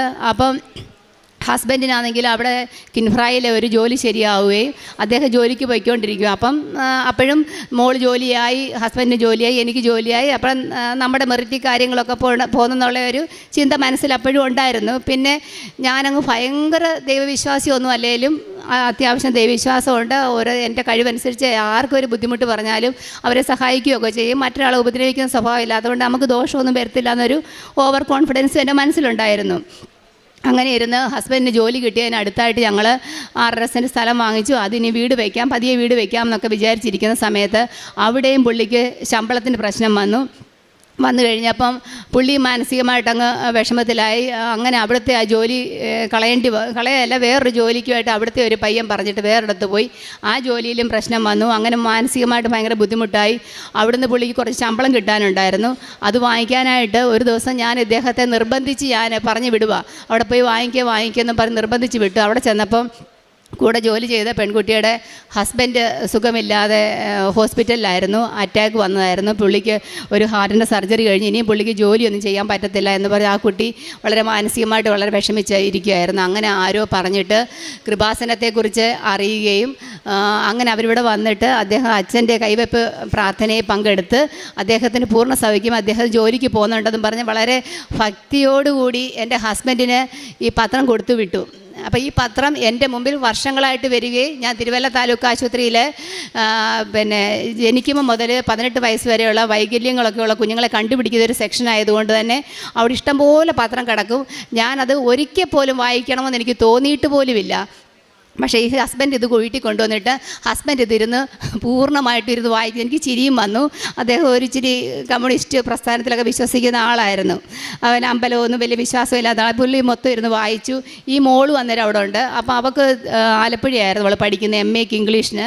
അപ്പം അവൾ അച്ഛനും ഇവിടെ ഇവൾക്ക് എന്തോ സാധനം വാങ്ങിക്കാൻ വേണ്ടി ഞങ്ങൾ പോകാനായിട്ട് ഒരുങ്ങിയ സമയത്ത് ഈ അച്ഛനും മോളും എന്നോട് പറഞ്ഞു, ഇവിടെ ഈ റൂമിനകത്തങ്ങ് ഭയങ്കര മുല്ലപ്പൂവിൻ്റെ മണം എന്ന് പറഞ്ഞു. അപ്പം ഞാൻ പറഞ്ഞു, അത് കൊള്ളാമല്ലോ, എനിക്കില്ലാത്ത മുല്ലപ്പൂവിൻ്റെ മണം നിങ്ങൾക്ക് എവിടെ നിന്ന് വന്നു എന്ന് പറഞ്ഞ് ഞാൻ കളിയാക്കി. ഞങ്ങളതിനെ ഇപ്പം എനിക്കറിയത്തില്ല അത് മാതാവിൻ്റെ അഭിഷേകമാണെന്നോ ഒന്നും എനിക്കറിയത്തില്ല. അങ്ങനെ അത് ഞങ്ങളങ്ങനെ കളഞ്ഞു. അങ്ങനെ പോയി. ആ കുട്ടി അന്നേരം എൻ്റെ ഹസ്ബൻഡിനോട് പത്രം കൊടുത്തിട്ട് പറഞ്ഞു, ചേട്ടന് വേണ്ടി ഞാൻ പ്രാർത്ഥിക്കാം, ചേട്ടന് വേറൊരു ജോലി ശരിയാകുമോ എന്നൊക്കെ ഇങ്ങനെ പറഞ്ഞു. അങ്ങനെ ഇരിക്കുന്ന സമയത്ത് അപ്രതീക്ഷിതമായിട്ട് പുള്ളിക്ക് ഈ ഒരു വാട്സപ്പ് ഗ്രൂപ്പിലൂടെ ഒരു ജോലിയുടെ അവസരം വരികയും അദ്ദേഹം അങ്ങനെ അവിടെ ജോലിക്ക് പോവുകയൊക്കെ ചെയ്തു. അപ്പോൾ എൻ്റെ മനസ്സിൽ എവിടെയോ ഒരുത് ആ കുട്ടി ഇങ്ങനെ പറയുകയും ചെയ്തു, നമുക്കത് സംഭവിക്കുകയും ചെയ്തല്ലോ, എന്നാൽ പിന്നെ നമുക്ക് അവിടെ വരെ ഒന്ന് പോയാൽ കൊള്ളാമെന്ന് ഒരാഗ്രഹം. അപ്പോൾ എന്നോട് പണ്ട് 2-3 വർഷം മുമ്പ് പറഞ്ഞ അമ്മയുടെ ജ്യേഷ്ഠത്തിയുടെ മോളോട് ഞാൻ പറഞ്ഞു, ചേച്ചി നമുക്ക് കൃപാസനം വരെ ഒന്ന് പോകണം, ചേച്ചി അങ്ങയുടെ കൂടെ വരാമോ എന്ന് ചോദിച്ചു. അപ്പോൾ പറഞ്ഞു വരാമെന്ന് പറഞ്ഞു. അങ്ങനെ ഞങ്ങൾ ഇവിടെ വരെ വന്നു. അപ്പം വന്നപ്പോഴും ഞാൻ ഹസ്ബൻഡിനെ കുറ്റപ്പെടുത്തിക്കൊണ്ടിരിക്കുമായിരുന്നു. ആലോചിക്കാതെ കണ്ട് ജോലി കളഞ്ഞിട്ട് വന്നു, ഇപ്പം എന്തെല്ലാം ബുദ്ധിമുട്ട് അനുഭവിക്കാൻ പുള്ളിയെ കുറ്റപ്പെടുത്തിക്കൊണ്ടിരിക്കുക ഇവിടെ വണ്ടിയെ ഇവിടെ വരുന്നിടം വരെ. അങ്ങനെ ഇവിടെ വന്നപ്പോഴും എനിക്ക് ഒരു പള്ളിയുടേതായ ഒരു ഫീൽ ഇവിടെ വന്നപ്പോൾ തോന്നിയില്ല. ഇങ്ങനെ ഇവിടെ സാക്ഷ്യം എഴുതിയേക്കുന്നത് കണ്ടപ്പോഴേ എനിക്ക് പറഞ്ഞു, ഞാൻ എൻ്റെ വീട്ടിലെ പ്രശ്നങ്ങളൊന്നും ഇങ്ങനെ വന്ന് പറയത്തൊന്നുമില്ല, ദൈവത്തിന് അനുഗ്രഹം ഉണ്ടെങ്കിൽ ശരി, ഞാൻ വരുത്തില്ല എന്നാ ഫസ്റ്റ് എനിക്ക് തോന്നിയ തോട്ട്. പിന്നെ ഞാൻ പറയുകയും ചെയ്തു, ഇവിടെ ഭയങ്കര വരുമാനമൊക്കെ ആണല്ലോ, ഈ പത്രം വാങ്ങിച്ചുകൊണ്ട് പോയാൽ തന്നെ നല്ല കാശ് കിട്ടുമല്ലോ. ഇവിടേക്ക് എൻ്റെ മനസ്സിൽ ചിന്തകൾ വന്നത്. ഇതെല്ലാം കഴിഞ്ഞ് ഞങ്ങൾ ഇവിടുന്ന് പോയി. അപ്പം ഞാൻ വേറൊരു റീസൺ ഉണ്ടായി, ഉടമ്പടി എടുക്കാൻ ഞാൻ വേറെ റീസൺ ഉണ്ടായിരുന്നു. ഈ മോളുടെ ഒരു ഫ്രണ്ടിൻ്റെ കല്യാണത്തിന് വേണ്ടി ഞങ്ങൾ ടിക്കറ്റ് എടുത്തേക്കുമായിരുന്നു മലപ്പുറത്ത് പോകാൻ വേണ്ടിയിട്ട്. അപ്പം ഞാൻ ഓർത്തു ടിക്കറ്റ് ക്യാൻസലാക്കി അത്രയും പൈസ നഷ്ടമാകുമല്ലോ, അതുകൊണ്ട് ഇനിയും പോയിട്ട് വന്നിട്ട് ഞാൻ ഉടമ്പടി എടുത്തത് കൃത്യമായിട്ട് എനിക്ക് പാലിക്കണമെന്ന് നിർബന്ധം ഉണ്ടായിരുന്നു. അങ്ങനെ ഇവളും ഞാനും കൂടെ ടിക്കറ്റെല്ലാം എടുത്ത് നേരത്തെ ഓൾറെഡി ബുക്ക് ചെയ്തതായിരുന്നു, വെയിറ്റിങ്ങിലായിരുന്നു. അപ്പം ഞാനെല്ലാം പാക്ക് ചെയ്ത് ഞാനിവിടെ ഇവിടെ ആലപ്പുഴയാണ് പഠിക്കുന്നത്. ഞാൻ ആലപ്പുഴ ഇവിടെ ഹോസ്റ്റലിൽ വന്ന് കയറിയപ്പോൾ ഇവൾ പറയുന്നത്, അമ്മേ ടിക്കറ്റ് ക്യാൻസലായി എന്നാണ്.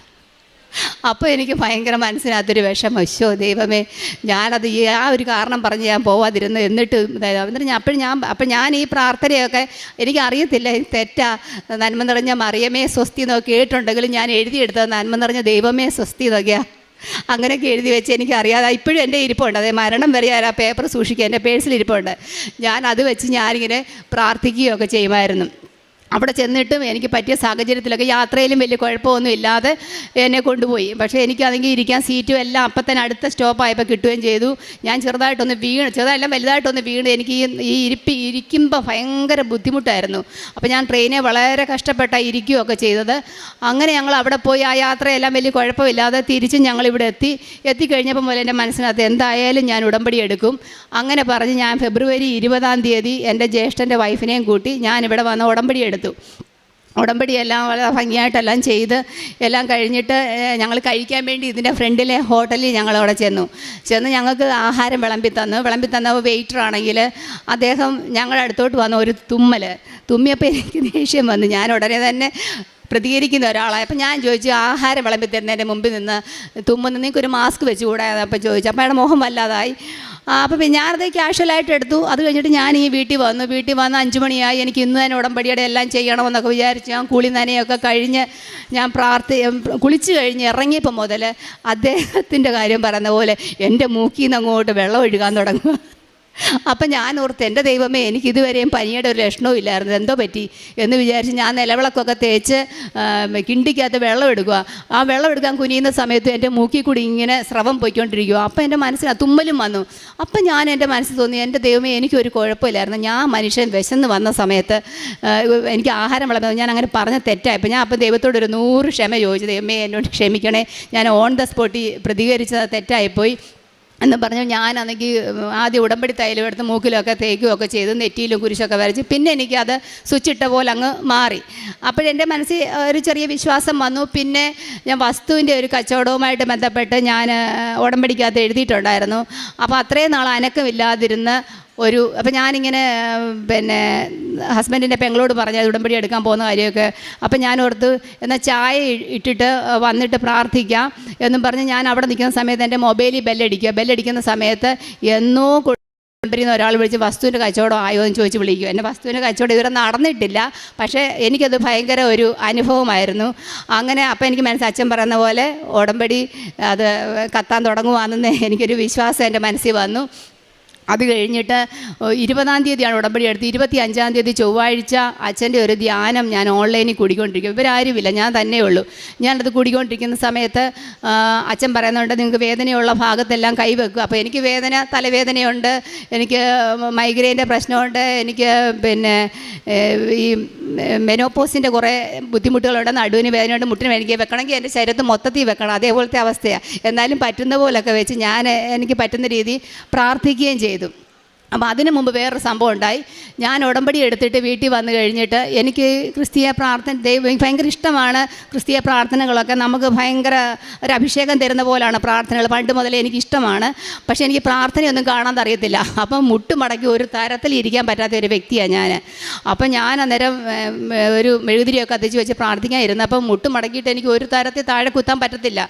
അപ്പം ഞാനൊരു പായൊക്കെ വിരിച്ച് അതേ വെച്ചിട്ടാണ് മുട്ടുമടക്കിയത്. എന്നിട്ട് ഞാൻ അതേ ടീപ്പോയെ പിടിക്കണം, പുസ്തകത്തെ പിടിക്കണം, എല്ലാം കൊണ്ട് എനിക്ക് പറ്റത്തില്ല. അപ്പം ഞാൻ പറഞ്ഞു, എൻ്റെ ദൈവമേ, ഒന്നുകിൽ എന്നെ ഇത് കാണാതെ പ്രാർത്ഥന കാണാതെ പഠിപ്പിക്കണം, അല്ലെങ്കിൽ എൻ്റെ കാല് ശരിയാക്കി തരണം. ചുമ്മാതെ ഇങ്ങനെ ഒരു ഡയലോഗ് പറഞ്ഞു മനസ്സിൽ ഇങ്ങനെ പറഞ്ഞു. ഈ 5-ാമത്തെ ദിവസം ഒരു അത്ഭുതം പോലെ എൻ്റെ കാലിലെ ആ ബേക്കേഴ്സ് സിസ്റ്റ് എനിക്ക് തന്നെ ഫീൽ ചെയ്തു. അച്ഛൻ പറഞ്ഞു കഴിഞ്ഞ് നോക്കിയപ്പോൾ എൻ്റെ കാലിൻ്റെ വളവ് മാറിയതായിട്ട്, എൻ്റെ അകത്തോട്ട് ഈ മുട്ടിൻ്റെ മേൽവശം അകത്തോട്ടും വളഞ്ഞ്, മസിൽ ഇടത്തോട്ടും തെള്ളി, കാലിൻ്റെ പത്തി അകത്തോട്ടും വളഞ്ഞ്, അങ്ങനത്തെ ഒരു അവസ്ഥയിലായിരുന്നു എൻ്റെ കാല്.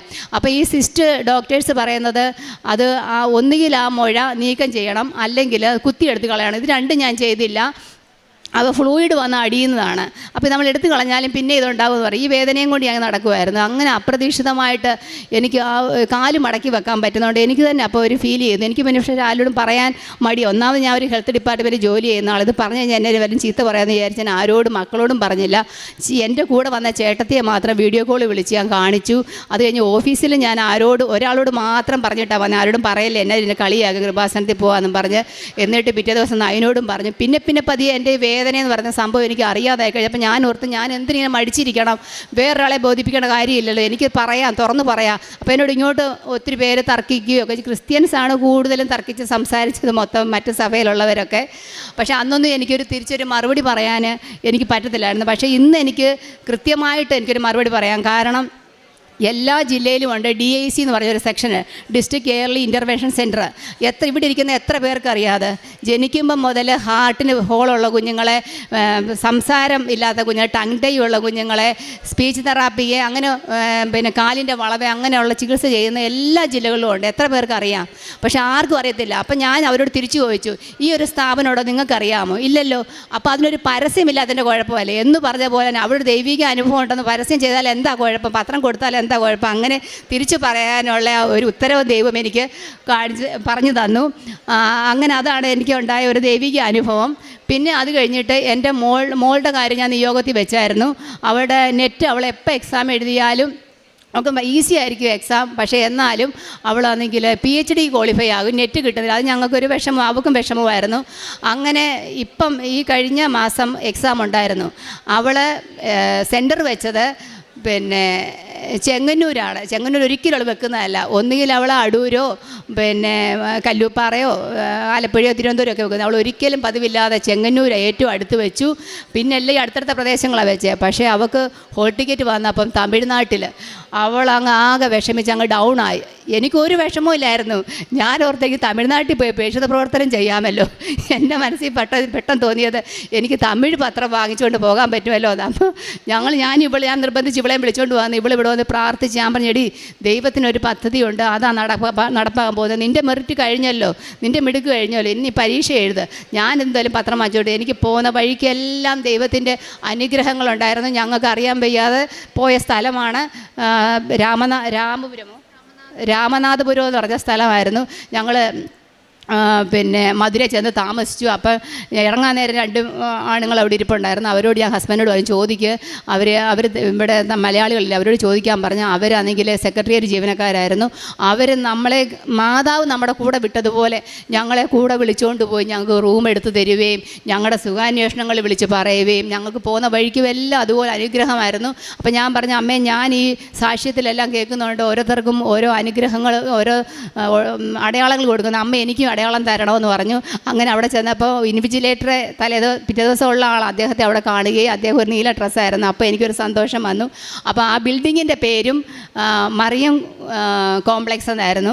അപ്പോൾ എനിക്കും അത് വരും. ഞാൻ പറഞ്ഞു, നീ പരീക്ഷ പാസ്സാകും, അമ്മയുടെ പദ്ധതിയാണ് ഇത്, നമുക്ക് നീ ഒന്നും വിഷമിക്കണ്ട എന്ന് പറഞ്ഞ് ഞാൻ ഈ കാശുരൂപം അവിടെ ഉടുപ്പിനകത്ത് വെച്ച് തമിഴ്നാട്ടിൽ ചെന്നിട്ട് ഒരു ടൈലറെ ചെന്ന് എനിക്കറിയാവുന്ന തമിഴിൽ പറഞ്ഞ പത്രവും കൊടുത്ത് അയാളെ കൊണ്ട് അത് തയ്പ്പിച്ച് അതും വെച്ച്, പിന്നെ ഇവിടുന്ന് കിട്ടിയ വെള്ള കളറല്ല ഗ്ലാസിൻ്റെ ടൈപ്പ് പേന കൊണ്ടുവന്ന് ആ പേനയ്ക്ക് അത് ഉപ്പുമൊക്കെ ഇട്ട് അവൾ കൊണ്ടുവന്ന് വെള്ളത്തിന് അത് ഉപ്പൊക്കെ വിതറി വളരെ അനുഗ്രഹപ്രദമായ രീതിയിൽ അവൾ ആ പരീക്ഷ എഴുതിയിട്ട് വന്നു. ഇന്ന് റിസൾട്ട് വരുമെന്നും പറഞ്ഞിരുന്നതായിരുന്നു. ഞാൻ കഴിഞ്ഞ ആഴ്ച ഇവിടെ വന്നപ്പോൾ സിസ്റ്ററിനോട് പറഞ്ഞു, ഈ കാലിൻ്റെ അനുഭവങ്ങൾ എന്താ പറയാത്തത്, നല്ലൊരു അനുഭവമാണല്ലോ. അപ്പോൾ ഞാൻ പറഞ്ഞു, സിസ്റ്റർ ഉടമ്പടി വെച്ചൊരു കാര്യമല്ല, എനിക്കല്ലാതെ അമ്മ തന്നെ ഒരു ബോണസാണ് അത്, പിന്നെ അതുകൂടെ ഇവളുടെ റിസൾട്ട് കൂടെ വന്നിട്ട് ഞാൻ പറയാമെന്ന് പറഞ്ഞു. അപ്പോൾ ഞാൻ അവളോട് ചോദിച്ചു, അവൾ പറഞ്ഞു, അമ്മേ ഭയങ്കര ടഫായിരുന്നു, ഇത്രയും നാൾ ഞാൻ എക്സാം എഴുതിയതിനകത്ത് നമുക്ക് വായിച്ചെടുക്കാനൊക്കെ ഒരു ബുദ്ധിമുട്ടുമില്ലായിരുന്നു, ഇത് ക്വസ്റ്റ്യൻ പോലും നമുക്ക് വായിച്ചെടുക്കാൻ ഒത്തിരി ടൈം വേണം, 5 ക്വസ്റ്റ്യൻ എനിക്ക് എഴുതാൻ പറ്റിയില്ല, എനിക്ക് ഒരു സാറ്റിസ്ഫാക്ഷനും ഇല്ല എന്ന് പറഞ്ഞു. ഞാൻ പറഞ്ഞു, നീ അത്ഭുതം നടക്കൂടി, മാതാവ് നടത്തി തരും, ഇത്രയൊക്കെ ചെയ്ത മാതാവിന് അതും അറിയാം. പക്ഷേ ഒരു കാര്യം, നിനക്ക് ഇത് കിട്ടിക്കഴിഞ്ഞാൽ നീ ഉടമ്പടി എടുക്കുമെന്ന് ചോദിച്ചാൽ ഉറപ്പായിട്ട് എടുക്കുമെന്ന് പറഞ്ഞു. അങ്ങനെ ഇവൾ ഉടമ്പടി ഇന്ന് എടുത്തു. അവൾക്ക് മാതാവിൻ്റെ തിരുരൂപം അവൾക്ക് വഹിച്ചുകൊണ്ട് വരാനൊരു ഭാഗ്യം ഉണ്ടായി. ഇനിയും ഞാൻ നിയോഗത്തിൽ പറഞ്ഞ കാര്യങ്ങളെല്ലാം അമ്മ എനിക്ക് സാധിച്ചു തരും, എനിക്ക് പൂർണ്ണ വിശ്വാസമുണ്ട്. അതുപോലെ തന്നെ പലർക്കും ഞാൻ ഉടമ്പടി തൈലം വെച്ച് പ്രാർത്ഥിക്കുക, അവർക്ക് അനുഗ്രഹങ്ങൾ ഉണ്ടായിട്ടുണ്ട്. പക്ഷേ അച്ഛൻ പറഞ്ഞു അതെല്ലാം അവർ നേരിട്ട് പറയുന്ന സമയത്ത് പറഞ്ഞാൽ മതിയെന്ന് പറഞ്ഞുകൊണ്ട് ഞാനിപ്പോൾ അതൊന്നും പറയുന്നില്ല. ഞാൻ എൻ്റെ പ്രേക്ഷിത പ്രവർത്തനം കൂടെ പറയാം. ഞാനിവിടുന്ന് കിട്ടുന്ന പത്രങ്ങൾ ഞാൻ എൻ്റെ ആശുപത്രിയിലുള്ളവർക്കും അവിടെ വരുന്നവർക്കും, അല്ലെങ്കിൽ ഞാൻ ഒരു സ്ഥലം ഉണ്ട് വിൽക്കാനിട്ടിരിക്കുന്ന ഒരു സ്ഥലമാണ്, ആ സ്ഥലത്തിൻ്റെ അവിടെ ഞാൻ ചുമ്മാതെ പോകും, പത്രം കൊടുക്കാൻ വേണ്ടി തന്നെ പോകും. എനിക്ക് കേരളത്തിൽ നിന്ന് ആരും എന്നോട് അത്രയും ദേഷ്യപ്പെട്ട് സംസാരിച്ചില്ല. അവർ തമിഴ്നാട്ടിൽ ഞാൻ പത്രം കൊണ്ട് കൊടുത്തപ്പോൾ ഒരു മലയാളി പിന്നെ പള്ളിക്കലുള്ള ഒരു അധ്യാപകനാണ്, പുള്ളി എന്നെ ഭയങ്കരമായിട്ട് ശത്രുക്കളോട് സംസാരിക്കുന്ന പോലെ ഭയങ്കര ദേഷ്യപ്പെട്ടു. ഇവർക്കെല്ലാം വിഷമമായി. അപ്പം അവർ പരീക്ഷാ ഹാളിൽ നിന്നോ ആളിൻ്റെ അവിടെ നിന്നോട് ഞാൻ പറഞ്ഞു, നീ വിഷമിക്കുന്ന എന്തിനാടി, ഞാൻ ഈ കാര്യം പറയാം, ഈ മാതാവിനെ അവിടെ പറയാനും യേശുദേവൻ്റെ കാര്യം പറഞ്ഞപ്പോഴും എന്നെ അത്രയും അവരെ അവമാനിച്ചിട്ടുണ്ട്, അത്രയും എനിക്ക് അനുഗ്രഹം കിട്ടിയെന്ന് ഞാൻ വിചാരിച്ചിട്ടുള്ളൂ, എനിക്കതിനകത്ത് ഒരു ദുഃഖവുമില്ല എന്ന് ഞാൻ പറഞ്ഞു. അത് കഴിഞ്ഞിട്ട് എന്നോട് ആ ആളും ചോദിച്ചു, പിന്നെ തിരുവല്ല തന്നെ ഒരു ക്രിസ്ത്യനാണ്, അയാൾ എന്നോട് ഈ പത്രം കൊടുത്തപ്പോൾ എന്നോട് ചോദിച്ചു, ശമ്പളം എത്ര കിട്ടുമെന്ന് കൃപാസനത്തിൽ നിന്ന് എന്നോട് ചോദിച്ചു. ഞാൻ പറഞ്ഞു, ഞാനും അങ്ങനെയൊക്കെയാണ് വിചാരിച്ചിരുന്നത്, എനിക്ക് ശമ്പളം മേളിലിരുന്ന ഒരാൾ എനിക്ക് തരുന്നുണ്ട്, എനിക്ക് ഇഷ്ടം പോലെ ബോണസ് സഹിതം എനിക്ക് തന്നുകൊണ്ടിരിക്കുകയാണ്, എനിക്ക് ശമ്പളം അവിടെ നിന്ന് കിട്ടുന്നുണ്ടെന്ന് ഞാൻ പറഞ്ഞു. പിന്നെ കാരുണ്യ പ്രവർത്തനങ്ങളായിട്ട് എൻ്റെ മുമ്പിൽ വന്ന ആരെങ്കിലും ഒരു ആവശ്യം പറഞ്ഞാൽ എപ്പോഴായാലും എനിക്ക് എത്ര ബുദ്ധിമുട്ടുണ്ടെങ്കിലും ഞാൻ അവരെ സഹായിക്കാൻ ശ്രമിക്കാറുണ്ട്, അല്ലെങ്കിൽ ഞാൻ വേറെയിടത്തുനിന്ന് വാങ്ങിച്ചു കൊടുക്കാറുണ്ട്. അതുപോലെ ഹോസ്പിറ്റലിൽ ഫുഡൊന്നും ഉണ്ടാക്കിക്കൊണ്ട് ചെല്ലാൻ പറ്റത്തില്ല, അത് കാരണം ഞാൻ അവിടെ പറഞ്ഞിട്ടുണ്ട്, ആർക്കെങ്കിലും എന്തെങ്കിലും ആവശ്യങ്ങളുണ്ട് എന്നോട് പറയണം. അങ്ങനെ 1-2 കാര്യങ്ങൾ എന്നോട് പറഞ്ഞ് ഞാൻ അത് ചെയ്യാൻ എനിക്ക് സാധിച്ചിട്ടുണ്ട്. ഇനി ആയാലും ഞാൻ കാരുണ്യ പ്രവർത്തനങ്ങളൊക്കെ ചെയ്യാൻ എനിക്ക് വളരെ സന്തോഷമുള്ള ആളാണ്. അതേപോലെ എനിക്ക് ശരീരത്തിനുണ്ടായിരുന്ന വേറൊരു ബുദ്ധിമുട്ടായിരുന്നു, എനിക്ക് മൈഗ്രെയിൻ വന്നു കഴിഞ്ഞാൽ എനിക്ക് തലവേദന എടുത്ത് എനിക്ക് ബാത്റൂമിൽ പോകണം, എൻ്റെ വിയർപ്പ് പോലും എനിക്ക് അസഹനീയമായി, എനിക്ക് അടുത്ത് വേറൊരാളെ നിൽക്കുന്ന ഇഷ്ടമല്ല, എനിക്ക് ആ ഒരു ദിവസം എൻ്റെ പോക്കായിരുന്നു, വെയിൽ കൊള്ളാൻ പറ്റത്തില്ല, എനിക്ക് ഭയങ്കര ബുദ്ധിമുട്ടായിരുന്നു. അതും ഞാൻ ഈ ഉടമ്പടി തൈലമൊക്കെ തേച്ച്, ഞാൻ പ്രത്യേകിച്ച് പ്രാർത്ഥിച്ചില്ല, എൻ്റെ ശരീരത്തിന് അസ്വസ്ഥതകളെല്ലാം ദൈവം ഒറ്റയടിക്ക് വലിച്ചെടുക്കുന്ന പോലെ അതെനിക്ക് മാറിക്കിട്ടി. പിന്നെ അതുപോലെ എനിക്ക് HP എൻ്റെ വളരെ ലോ ആയിക്കഴിഞ്ഞാൽ ഞാൻ ഭയങ്കര ആക്റ്റീവായിട്ടുള്ള ഒരാളായിരുന്നു. ഞാൻ ജോലി ചെയ്തുകൊണ്ടിരുന്നതിനിടയ്ക്ക് ഞാൻ ഉറങ്ങിപ്പോകുമായിരുന്നു, കണ്ണടഞ്ഞങ്ങ് പോകും, അങ്ങനെ ബുദ്ധിമുട്ടായിരുന്നു. എൻ്റെ HP എനിക്ക് പ്രഗ്നൻസി പീരീഡിൽ പോലും 9.5 ആയിരുന്നു. ഇപ്പോൾ എനിക്ക് എപ്പോഴും 11.5 എനിക്കിപ്പോൾ ഒരു കുഴപ്പമില്ല, ഒരു മെഡിസിനും എടുക്കുന്നില്ല. ഇത് സത്യമാണ് ഞാൻ പറയുന്നത്, എനിക്ക് വെറുതെ കള്ളം പറഞ്ഞിട്ട് ഇവിടെ വന്ന് ഒന്നും സാധിക്കേണ്ട കാര്യമില്ല. എൻ്റെ കയ്യിൽ അന്ന് ഞാൻ സ്റ്റോപ്പ് ചെയ്ത മെഡിസിൻ എല്ലാം എൻ്റെ കയ്യിൽ ഞാൻ അതുപോലെ കെട്ടിവെച്ചിട്ടുണ്ട്. അതുപോലെ ആണെങ്കിൽ ഈ ബേക്കേഴ്സ് സിസ്റ്റിൻ്റെ കാര്യം എൻ്റെ ഈ മോക്കാണ് എല്ലാവരേക്കാളും കൂടുതൽ അറിയാവുന്നത്. അവളാണെങ്കിൽ പിന്നെ അവൾക്കും അറിയാം, എൻ്റെ ഹസ്ബൻഡിനും എല്ലാവർക്കും അറിയാം. പക്ഷേ ഞാനിത് പൊതുസമൂഹത്തെ ബോധ്യപ്പെടുത്താൻ വേണ്ടി ഞാൻ പോയി കഴിഞ്ഞ ദിവസം പോയി സ്കാനിൻ്റെ റിപ്പോർട്ട് എടുത്തതാണ്. അപ്പോൾ ഡോക്ടർ പറഞ്ഞത് ആ സിസ്റ്റ് പൊട്ടിപ്പോയെന്നാണ് പറഞ്ഞത്. ഞാൻ ഓർത്തോയോട് ചോദിച്ചു പൊട്ടുമോ സാറേ എന്ന് പറഞ്ഞു. അങ്ങനെ പൊട്ടാൻ ചാൻസ് ഇല്ല, ഒരിക്കലും പൊട്ടത്തില്ല. അങ്ങനെ സിസ്റ്റ് ഉണ്ടെങ്കിൽ എന്ത് പൊട്ടിപ്പോയെന്നാണ് ഇതിൽ എഴുതിയിരിക്കുന്നത്. അങ്ങനെ ഒരു അത്ഭുതം എൻ്റെ കാലിനുണ്ടായി. പിന്നെ അതുപോലെ എൻ്റെ കാലിൻ്റെ നഖം, വലതുകാലിൻ്റെ നഖമാണെങ്കിൽ പൊടിഞ്ഞ് ഇളകിപ്പോകുമായിരുന്നു. അതും ഒരു സുപ്രഭാതത്തിൽ ഞാനതിനൊന്നും ചെയ്തിട്ടില്ല. പക്ഷേ ഞങ്ങളൊരു ട്രെയിൻ യാത്രയ്ക്കിടെ ഞാനൊരു സാക്ഷ്യം കേട്ടു. ഒരു ലേഡി അവരുടെ ഹസ്ബൻഡിന് ഇതുപോലെ ഒരു പ്രശ്നം ഉണ്ടായിരുന്നു, അത് ഉടമ്പടി തൈലം തേച്ച് മാറിയെന്ന്. അന്നാണ് ഞാൻ ശ്രദ്ധിക്കുന്നത് എൻ്റെ നഖത്തിന് ആ ഒരു പ്രശ്നം ഇപ്പോൾ ഇല്ലെന്നുള്ളത്. അതിനെല്ലാം ഇവളായിരുന്നു എൻ്റെ കാല് നോക്കുകയും എടുക്കുകയും ചെയ്യുന്നത്. ഇത് ഞാൻ സമൂഹത്തെ ബോധ്യപ്പെടുത്താൻ വേണ്ടിയാണ് ഇതെടുത്തത്. എനിക്ക് ദൈവത്തിൻ്റെ മുമ്പിൽ പറയുന്നതിന് ഒരു മടിയുമില്ല. ഞാൻ എന്നോട് വന്ന് ഈ കൃപാസനത്തെക്കുറിച്ച് എൻ്റെ അമ്മയുടെ ചേച്ചിയുടെ മോള് പറഞ്ഞപ്പോൾ ഞാൻ പൂർണ്ണമായിട്ടും വിശ്വസിച്ചു. ഹസ്ബൻഡിൻ്റെ കൂട്ടുകാരി പറഞ്ഞപ്പോൾ ഞാൻ വിശ്വസിച്ചു. അങ്ങനെ ഒരാളോടും ചെന്ന് കള്ളം പറഞ്ഞിട്ട് ഇന്നയുടെ ദൈവം ഉണ്ടെന്ന് പറയേണ്ട കാര്യമില്ല. എനിക്കും അതിൻ്റെ ആവശ്യമില്ല. പക്ഷേ ഇത് സമൂഹത്തെ ബോധ്യപ്പെടുത്താൻ വേണ്ടി മാത്രമാണ് ഞാനിത് ചെയ്തത്. എനിക്ക് ഇത്രയും കൃപകൾ തന്ന, എനിക്ക് പ്രാർത്ഥിക്കാൻ പോലും അറിയാത്ത എന്നെ ഇത്രയും ഇവിടെ നിന്ന് സംസാരിപ്പിക്കാനുള്ള അവസരം തന്ന ദൈവമാതാവിനും തിരുകുമാരനും ഞാൻ 1000 നന്ദി പറയുന്നു.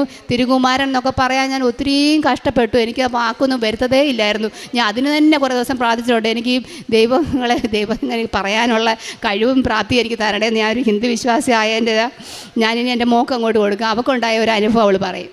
അമ്മ മാതാവിനും തിരുകുമാരനും 1000 നന്ദി. അമ്മ പറഞ്ഞതുപോലെ അമ്മയുടെ ഉടമ്പടി മേലാണ് ഞാനിപ്പോൾ ഇവിടെ വന്ന് നിൽക്കുന്നത്. അപ്പോൾ പരീക്ഷ ഞാൻ പലതവണ എഴുതിയിട്ടുണ്ട്. അപ്പോഴൊക്കെ ഞാൻ ഒരു കഴിഞ്ഞ പ്രാവശ്യം തൊട്ട് ഞാൻ ഒരു ഓൺലൈനായിട്ട് ഞാൻ കോച്ചിങ്ങും കാര്യങ്ങളൊക്കെ എടുക്കുന്നുണ്ട്.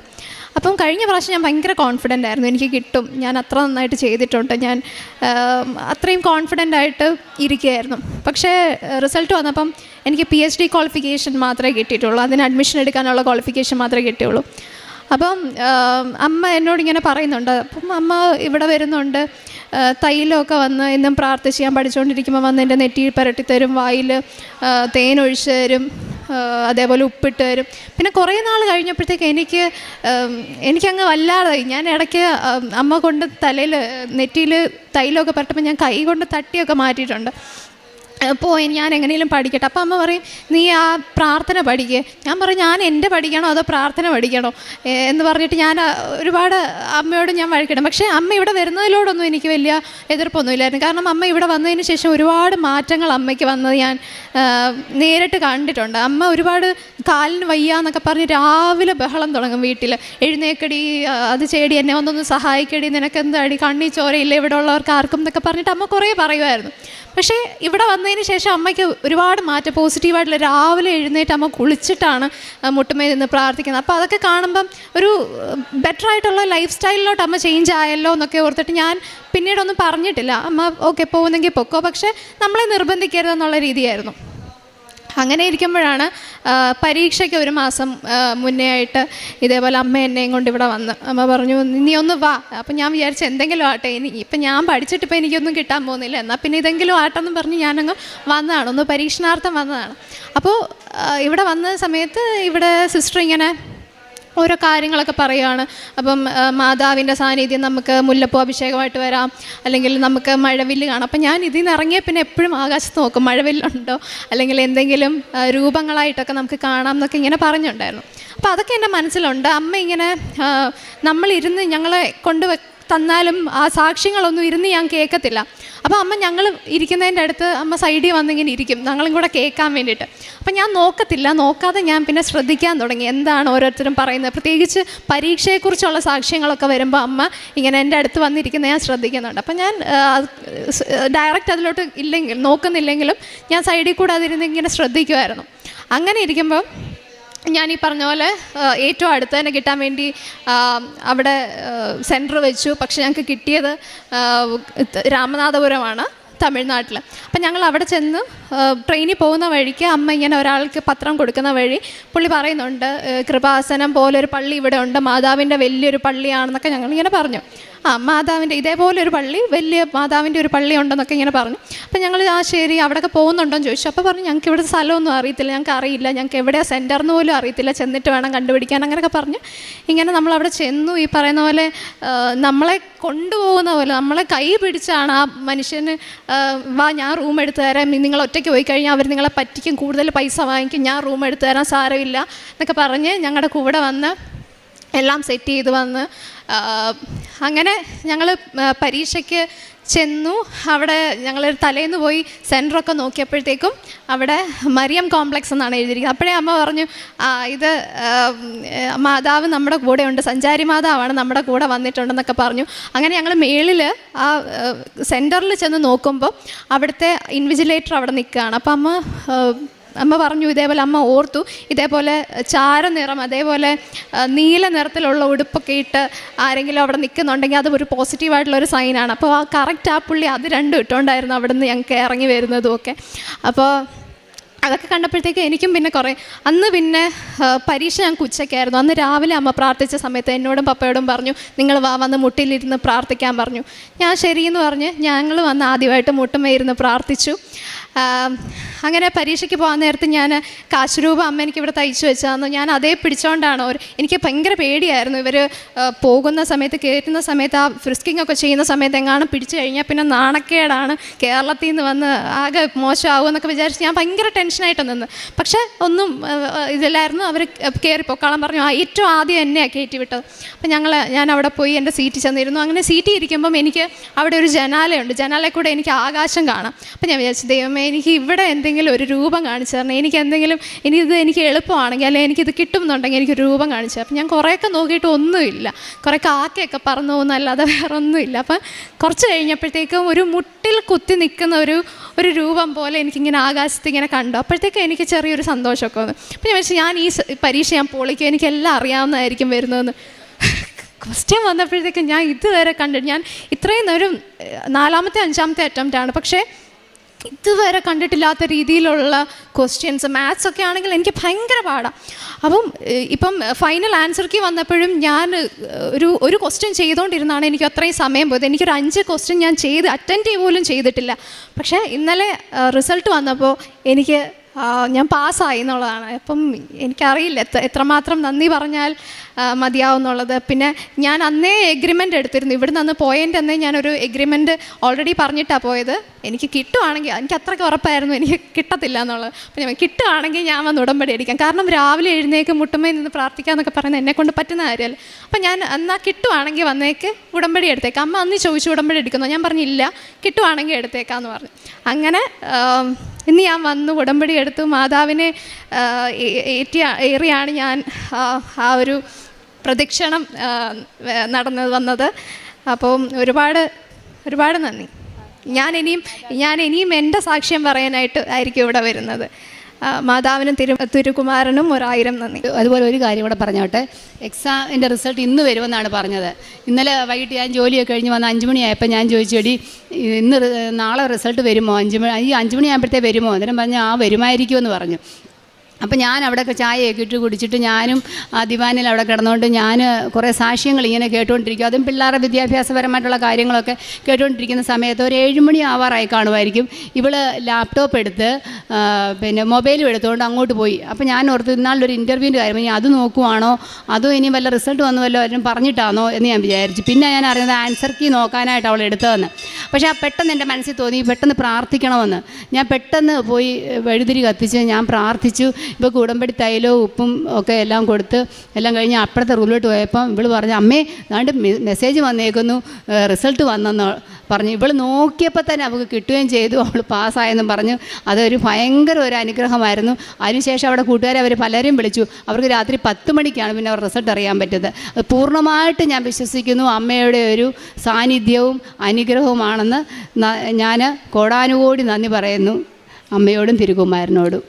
ജെറേമിയ 32:27. ഞാൻ സകല മൃതരുടെയും ദൈവമായ കർത്താവാണ്, എനിക്ക് അസാധ്യമായി എന്തെങ്കിലും ഉണ്ടോ? രാജിക ചേച്ചിയുടെ സാക്ഷ്യത്തിൽ കുറേ വർഷങ്ങളായി കൊണ്ടു നടന്നിരുന്ന പല അസുഖങ്ങൾ സുഖപ്പെട്ടത് ചേച്ചി സാക്ഷ്യപ്പെടുത്തി. അതോടൊപ്പം തന്നെ ഏറ്റവും പ്രധാനപ്പെട്ടത് പ്രേക്ഷിത പ്രവർത്തനം ചെയ്യാൻ കഴിയുന്നു എന്നുള്ളതാണ്. ഞാൻ നിങ്ങളുടെ ദൈവവും നിങ്ങൾ എൻ്റെ ജനവും. അതാണ് ഉടമ്പടിയിൽ. അതേപോലെ തന്നെ ദൈവത്തിൻ്റെ മക്കളായിട്ട് കർത്താവിനെ അറിയിക്കുവാനായിട്ടുള്ളൊരു ധൈര്യം ലഭിച്ചു. അത് ഈ കുടുംബം നന്നായി ഇപ്പോൾ ചെയ്തുകൊണ്ട് പോവുകയാണ്. പരിശുദ്ധ അമ്മയിലൂടെ ദൈവം നൽകിയ അനുഗ്രഹങ്ങൾക്ക് കൈയടിച്ച് നമുക്ക് ദൈവത്തെ മഹത്വപ്പെടുത്താം. യേശുവേ നന്ദി, യേശുവേ സ്തോത്രം, യേശുവേ ആരാധന. ആദ്യമായി തന്നെ തിരുക്കുമാരനും അമ്മയ്ക്ക് ഒത്തിരിയേറെ നന്ദി പറഞ്ഞുകൊള്ളുന്നു. ഇന്നിവിടെ വന്ന് നിൽക്കാൻ കാരണമെന്ന് പറഞ്ഞു കഴിഞ്ഞാൽ ഞങ്ങളുടെ എക്സാമിൻ്റെ കാര്യമായിരുന്നു. ഞാൻ ആദ്യമായിട്ട് ഉടമ്പടി എടുത്തത് 2023 ജൂലൈ 27-ാം തീയതിയായിരുന്നു. ഞങ്ങൾക്ക് 3 പേർക്ക് സപ്ലി ഉണ്ടായിരുന്നു സെക്കൻഡ് ഇയറിൽ. ഒട്ടും പ്രതീക്ഷിച്ചില്ല അത് കിട്ടുമെന്ന്. അതിലൊരുത്തിയാണെങ്കിൽ അവളാണ് ഞങ്ങളൊരു സബ്ജക്റ്റ് നല്ല രീതിയിൽ പഠിപ്പിച്ചത്. എന്നിട്ട് അവൾക്ക് ആ സബ്ജക്റ്റിന് സപ്ലി കിട്ടുകയും ചെയ്ത്. ഞങ്ങൾക്ക് നല്ല വിഷമമായിരുന്നത്. എന്നാലും ഞാൻ അവൾമാരോട് പറഞ്ഞു, വിഷമിക്കേണ്ടടി, അമ്മ മാതാവിൻ്റെ കയ്യിൽ കൊടുക്കാടി, നമ്മൾ പാസ്സാകും, എനിക്ക് നല്ല ഉറപ്പുണ്ടെന്ന് പറഞ്ഞു. അങ്ങനെ ഞങ്ങൾ അമ്മ മാതാവിനോട് പ്രാർത്ഥിച്ച് സപ്ലി എഴുതിയ എക്സാമിനെക്കാട്ടും അതിൽ നല്ല ടഫായിരുന്നു സപ്ലി. എന്നാലും അമ്മ മാതാവിൻ്റെ അനുഗ്രഹം കൊണ്ട് ഞങ്ങൾക്ക് ആ സപ്ലിക്ക് പാസ്സാകാൻ സാധിച്ചു. അതോടൊപ്പം തന്നെ തേർഡ് ഇയറിലും ഫോർത്ത് ഇയറിലും, തേർഡ് ഇയറിൽ സൈക്കാട്രിൻ്റെ സബ്ജക്റ്റ് എന്താ വന്നതെന്ന് പോലും സത്യം പറഞ്ഞാൽ ഞങ്ങൾക്ക് അറിയത്തില്ല. ക്വസ്റ്റ്യൻസ് ഞങ്ങൾ പഠിച്ചിട്ട് പോയതാണോ എന്ന് ചോദിച്ചാൽ പഠിച്ചതാണ്. പക്ഷേ അവിടെ ചെന്ന് ക്വസ്റ്റ്യൻ പേപ്പർ കണ്ടു കഴിഞ്ഞപ്പോഴത്തേക്ക് എന്താ അതിൽ എഴുതണ്ടേന്ന് പോലും അറിയത്തില്ല. ഞങ്ങൾ തമ്മിൽ എല്ലാവരും അങ്ങോട്ടും ഇങ്ങോട്ടും നോക്കിയിരിക്കുക. എന്നിട്ട് ഞങ്ങൾ വിശ്വാസപ്രമാണം ചൊല്ലി ഇവിടുത്തെ ഉപ്പ് കൊണ്ടുപോയിട്ടുണ്ടായിരുന്നു മാതാവിൻ്റെ, അതും ചൊല്ലി ഞങ്ങൾ ആ എക്സാം എഴുതി. ഞാൻ അമ്മയോട് പറഞ്ഞ് എക്സാം എഴുതാൻ പോവുക, എനിക്കറിയത്തില്ല, അമ്മ മാതാവ് കൂടെ കണ്ടേക്കണേന്ന് ഞാൻ പറഞ്ഞു. ആ റിസൾട്ട് വന്നപ്പോഴും ജസ്റ്റ് ഞങ്ങൾ പാസ്സാവാൻ 38 മാർക്ക് മതിയെന്നേ പറഞ്ഞുള്ളൂ. പക്ഷേ ഒരു എനിക്കും എൻ്റെ ഫ്രണ്ട്സിനും 38 എന്നുള്ളൊരു സംഖ്യയല്ല അവിടെ വന്നത്. എല്ലാത്തിനും 50-ന് മുകളിലുണ്ടായിരുന്നു മാർക്ക്. അതോടൊപ്പം തന്നെ ഫോർത്ത് ഇയറിൽ ഗൈനക്കോളജി എക്സാം, തേർഡ് ഇയറിലെ ക്വസ്റ്റ്യൻ പേപ്പറാണ് ഞങ്ങൾക്ക് വന്നത്. എന്താ എഴുതേണ്ടതെന്നൊന്നും ഞങ്ങൾക്ക് അറിയത്തില്ല അവിടെ പോലും. എന്നിട്ട് എക്സാമിൽ പഠിച്ചത് നല്ല രീതിയിൽ ആദ്യമേ കംപ്ലീറ്റ് ചെയ്ത സബ്ജക്റ്റായിരുന്നു ഗൈനക്കോളജി. പക്ഷേ ക്വസ്റ്റ്യൻ പേപ്പർ വന്നു കഴിഞ്ഞപ്പോഴത്തേക്ക് തേർഡ് ഇയറിലത് എന്താ എഴുതേണ്ടതെന്നൊന്നും അറിയത്തില്ല. കുറേ നേരം അവിടെ അനങ്ങാതിരുന്ന് അത് കഴിഞ്ഞിട്ട് വിശ്വാസപ്രമാണം ചൊല്ലി, ഞങ്ങളുടെ ഉപ്പുണ്ടായിരുന്നു വെഞ്ചരിച്ച്, അതും ചൊല്ലി ഞങ്ങൾ പ്രാർത്ഥിച്ച് എക്സാം എഴുതി. നല്ല ടഫായിരുന്നു എക്സാം.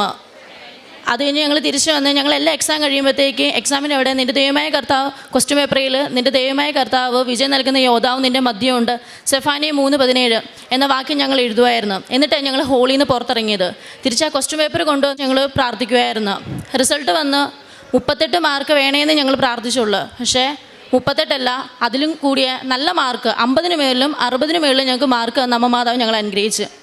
രണ്ടാമത്തെ സാക്ഷ്യം എന്ന് പറഞ്ഞാൽ എൻ്റെ അമ്മയുടെ ആങ്ങളയുടെ മോള്, അവൾക്ക് ഇടുപ്പിൻ്റെ അവിടെ ഒരു തടുപ്പ് പോലെ വന്ന് ഫ്ലൂയിഡ് കെട്ടിക്കിടക്കുമായിരുന്നു. അവൾ ഒരാഴ്ചത്തെ ലീവ് എടുത്ത് നാട്ടിൽ വന്ന് അതിനുമ്പോൾ തിരിച്ച് അവൾ പോയി കഴിഞ്ഞപ്പോഴത്തേക്ക് അവൾക്ക് 5th സെമ്മിൻ്റെ എക്സാം നടക്കാൻ പോവാണ്. എക്സാമിൻ്റെ 3 ദിവസം മുമ്പ് അവൾക്ക് ഭയങ്കര വേദന, അവൾക്ക് ഇരിക്കാൻ പറ്റുന്നില്ല, നടക്കാൻ പറ്റുന്നില്ല, കിടക്കാൻ പറ്റുന്നില്ല, അതുപോലെ വേദനയായിരുന്നു. അപ്പോൾ മാഡംസ് പറഞ്ഞു, നീ വീട്ടിൽ പൊക്കോ, എക്സാം എഴുതാൻ പറ്റത്തില്ല, സപ്ലിയോടുകൂടെ എക്സാം എഴുതിയാൽ മതിയെന്ന് പറഞ്ഞു. അവളുടെ വീട്ടിൽ നിന്ന് അവളുടെ അപ്പയും അമ്മയും പറഞ്ഞ് ആളെയല്ലേ ആവശ്യം, നീ ഇങ്ങി വാ, സപ്ലിയുടെ കൂടെ എക്സാം എഴുതാമെന്ന് പറഞ്ഞു. അവൾ എന്നെ വിളിച്ച് കരഞ്ഞ്, ചേച്ചി എനിക്ക് എക്സാം എഴുതണമെന്ന്. ഞാൻ പറഞ്ഞു, മോനെ നീ വരണ്ട, അമ്മ മാതാവിനെ ഞാൻ നിന്നെ ഏൽപ്പിക്കുക, അമ്മ മാതാവ് നിന്നെ നോക്കിക്കോളൂ എന്ന് പറഞ്ഞു. മാഡംസ് പറഞ്ഞു 1 മിനിറ്റ് 2 മിനിറ്റ് പോലും അവൾക്ക് ഇരിക്കാൻ പറ്റുന്നില്ല, പിന്നെ എങ്ങനെ അവൾ 4 മണിക്കൂർ ആ ഹോളിൽ പോയി എക്സാം എഴുതും എന്ന രീതിയിലായിരുന്നു. പക്ഷേ അവൾക്ക് എക്സാമിൻ്റെ സമയത്ത് 4ഉം 5ഉം ജൂലൈയിൽ അവൾക്ക് എക്സാം ആയിരുന്നു. ആ സമയത്ത് 9 മണിയാകുമ്പോൾ ഹാളിൽ കയറ്റും, 10 മണിയാകുമ്പോൾ എക്സാം തുടങ്ങും, 1 മണി വരെ ആയിരുന്നു എക്സാം. അവൾക്ക് വേണ്ടി ഞാൻ വീട്ടിൽ ഇരുന്ന് പ്രത്യക്ഷ പ്രാർത്ഥന ചൊല്ലുകയും ഉടമ്പടി ധ്യാനം കൂടുകയും ചെയ്യുമായിരുന്നു. അച്ഛൻ്റെ ക്ലാസ്സുകളും ഓരോരോ കാര്യങ്ങളും ഞാൻ കൂടുമായിരുന്നു മാതാവിൻ്റെ. അതോടൊപ്പം തന്നെ അവളുടെ ഇടുപ്പിന് ഞാൻ എൻ്റെ ഇടുപ്പിൽ വിശ്വാസപ്രമാണം ചൊല്ലി പ്രാർത്ഥിക്കുമായിരുന്നു. എൻ്റെ കുഞ്ഞിന് ആ 4 മണിക്കൂർ എക്സാം ഹോളിൽ ഇരിക്കാൻ ഉള്ള കഴിവ് നൽകണേന്ന് ഞാൻ പ്രാർത്ഥിക്കുമായിരുന്നു. 1 മണിയാകാൻ ഞാൻ കാത്തിരിക്കുമായിരുന്നു ഇവൾ വരാൻ. ഇവൾ വന്നിട്ട് എക്സാം എങ്ങനെ ഉണ്ടെന്നല്ല ചോദിക്കുന്നത്, മോനെ നിനക്ക് ഇരിക്കാൻ പറ്റുമോ എന്ന് ഞാൻ അവളോട് ആദ്യം ചോദിക്കുന്നത്. അവൾ വന്ന ഉടനെ പറയും, ചേച്ചി എനിക്ക് ഇരിക്കാൻ പറ്റി ചേച്ചി, എനിക്കൊരു വേദന ഇല്ലായിരുന്നു ചേച്ചി. ആ അനുഗ്രഹം തന്ന അമ്മ മാതാവിനെ അനുഗ്രഹിച്ച്. അതോടൊപ്പം എനിക്ക് എപ്പോഴും പനി വരുന്നതായിരുന്നു, കണ്ടിന്യൂസ് ആയിട്ട് എനിക്ക് പനിയായിരുന്നു. ഒരു മാസത്തിൽ 3-4 പ്രാവശ്യമൊക്കെ ഞാൻ ഹോസ്പിറ്റലിൽ അഡ്മിറ്റ് ആവുമായിരുന്നു. നാട്ടിലാണെങ്കിലും അങ്ങനെ, കോളേജിൽ ഹോസ്റ്റലാണെങ്കിലും അങ്ങനെ തന്നെ ആയിരുന്നു. പക്ഷെ ഉടമ്പടി എടുത്ത് ആ ഉടമ്പടി വസ്തുക്കൾ ഉപയോഗിച്ചതിന് ശേഷം എനിക്ക് ആ പനിയും കാര്യങ്ങളൊക്കെ വല്ലപ്പോഴും ഇപ്പം വരാറുള്ളൂ, അതും ചുരുക്കമാണ്. ആ ഡെയിലി വരുന്നതും ആ മാസത്തിൽ പോയി 3-4 പ്രാവശ്യം അഡ്മിറ്റായി കിടക്കുന്നതെല്ലാം എനിക്ക് മാറിക്കിട്ടി. ഈ 3 കാര്യമാണ് എൻ്റെ അമ്മ മാതാവ് എനിക്ക് ഉടമ്പടി വഴി സാധിച്ചു തന്നത്. അതുകൊണ്ട് തന്നെ ഇപ്പോൾ എനിക്ക് പ്രാർത്ഥിക്കാനൊക്കെ മടിയായിരുന്നു ചോദിച്ചാൽ നല്ല മടിയുള്ള ആളായിരുന്നു ഞാൻ പ്രാർത്ഥിക്കാറേ ഇല്ല. കുരിശ് വരയ്ക്കാനൊക്കെ ഇരിക്കുന്നത് പേരിന് വേണ്ടി കുരിശ് വരയ്ക്കാനിരിക്കുന്ന ഒരു വ്യക്തിയായിരുന്നു ഞാൻ. പക്ഷേ ഉടമ്പടി എടുത്തതിന് ശേഷം എന്താണെന്ന് എനിക്കറിയത്തില്ല. എനിക്കിപ്പോൾ ജപമാല ചൊല്ലിയില്ലെങ്കിൽ ഒരു സമാധാനമില്ല.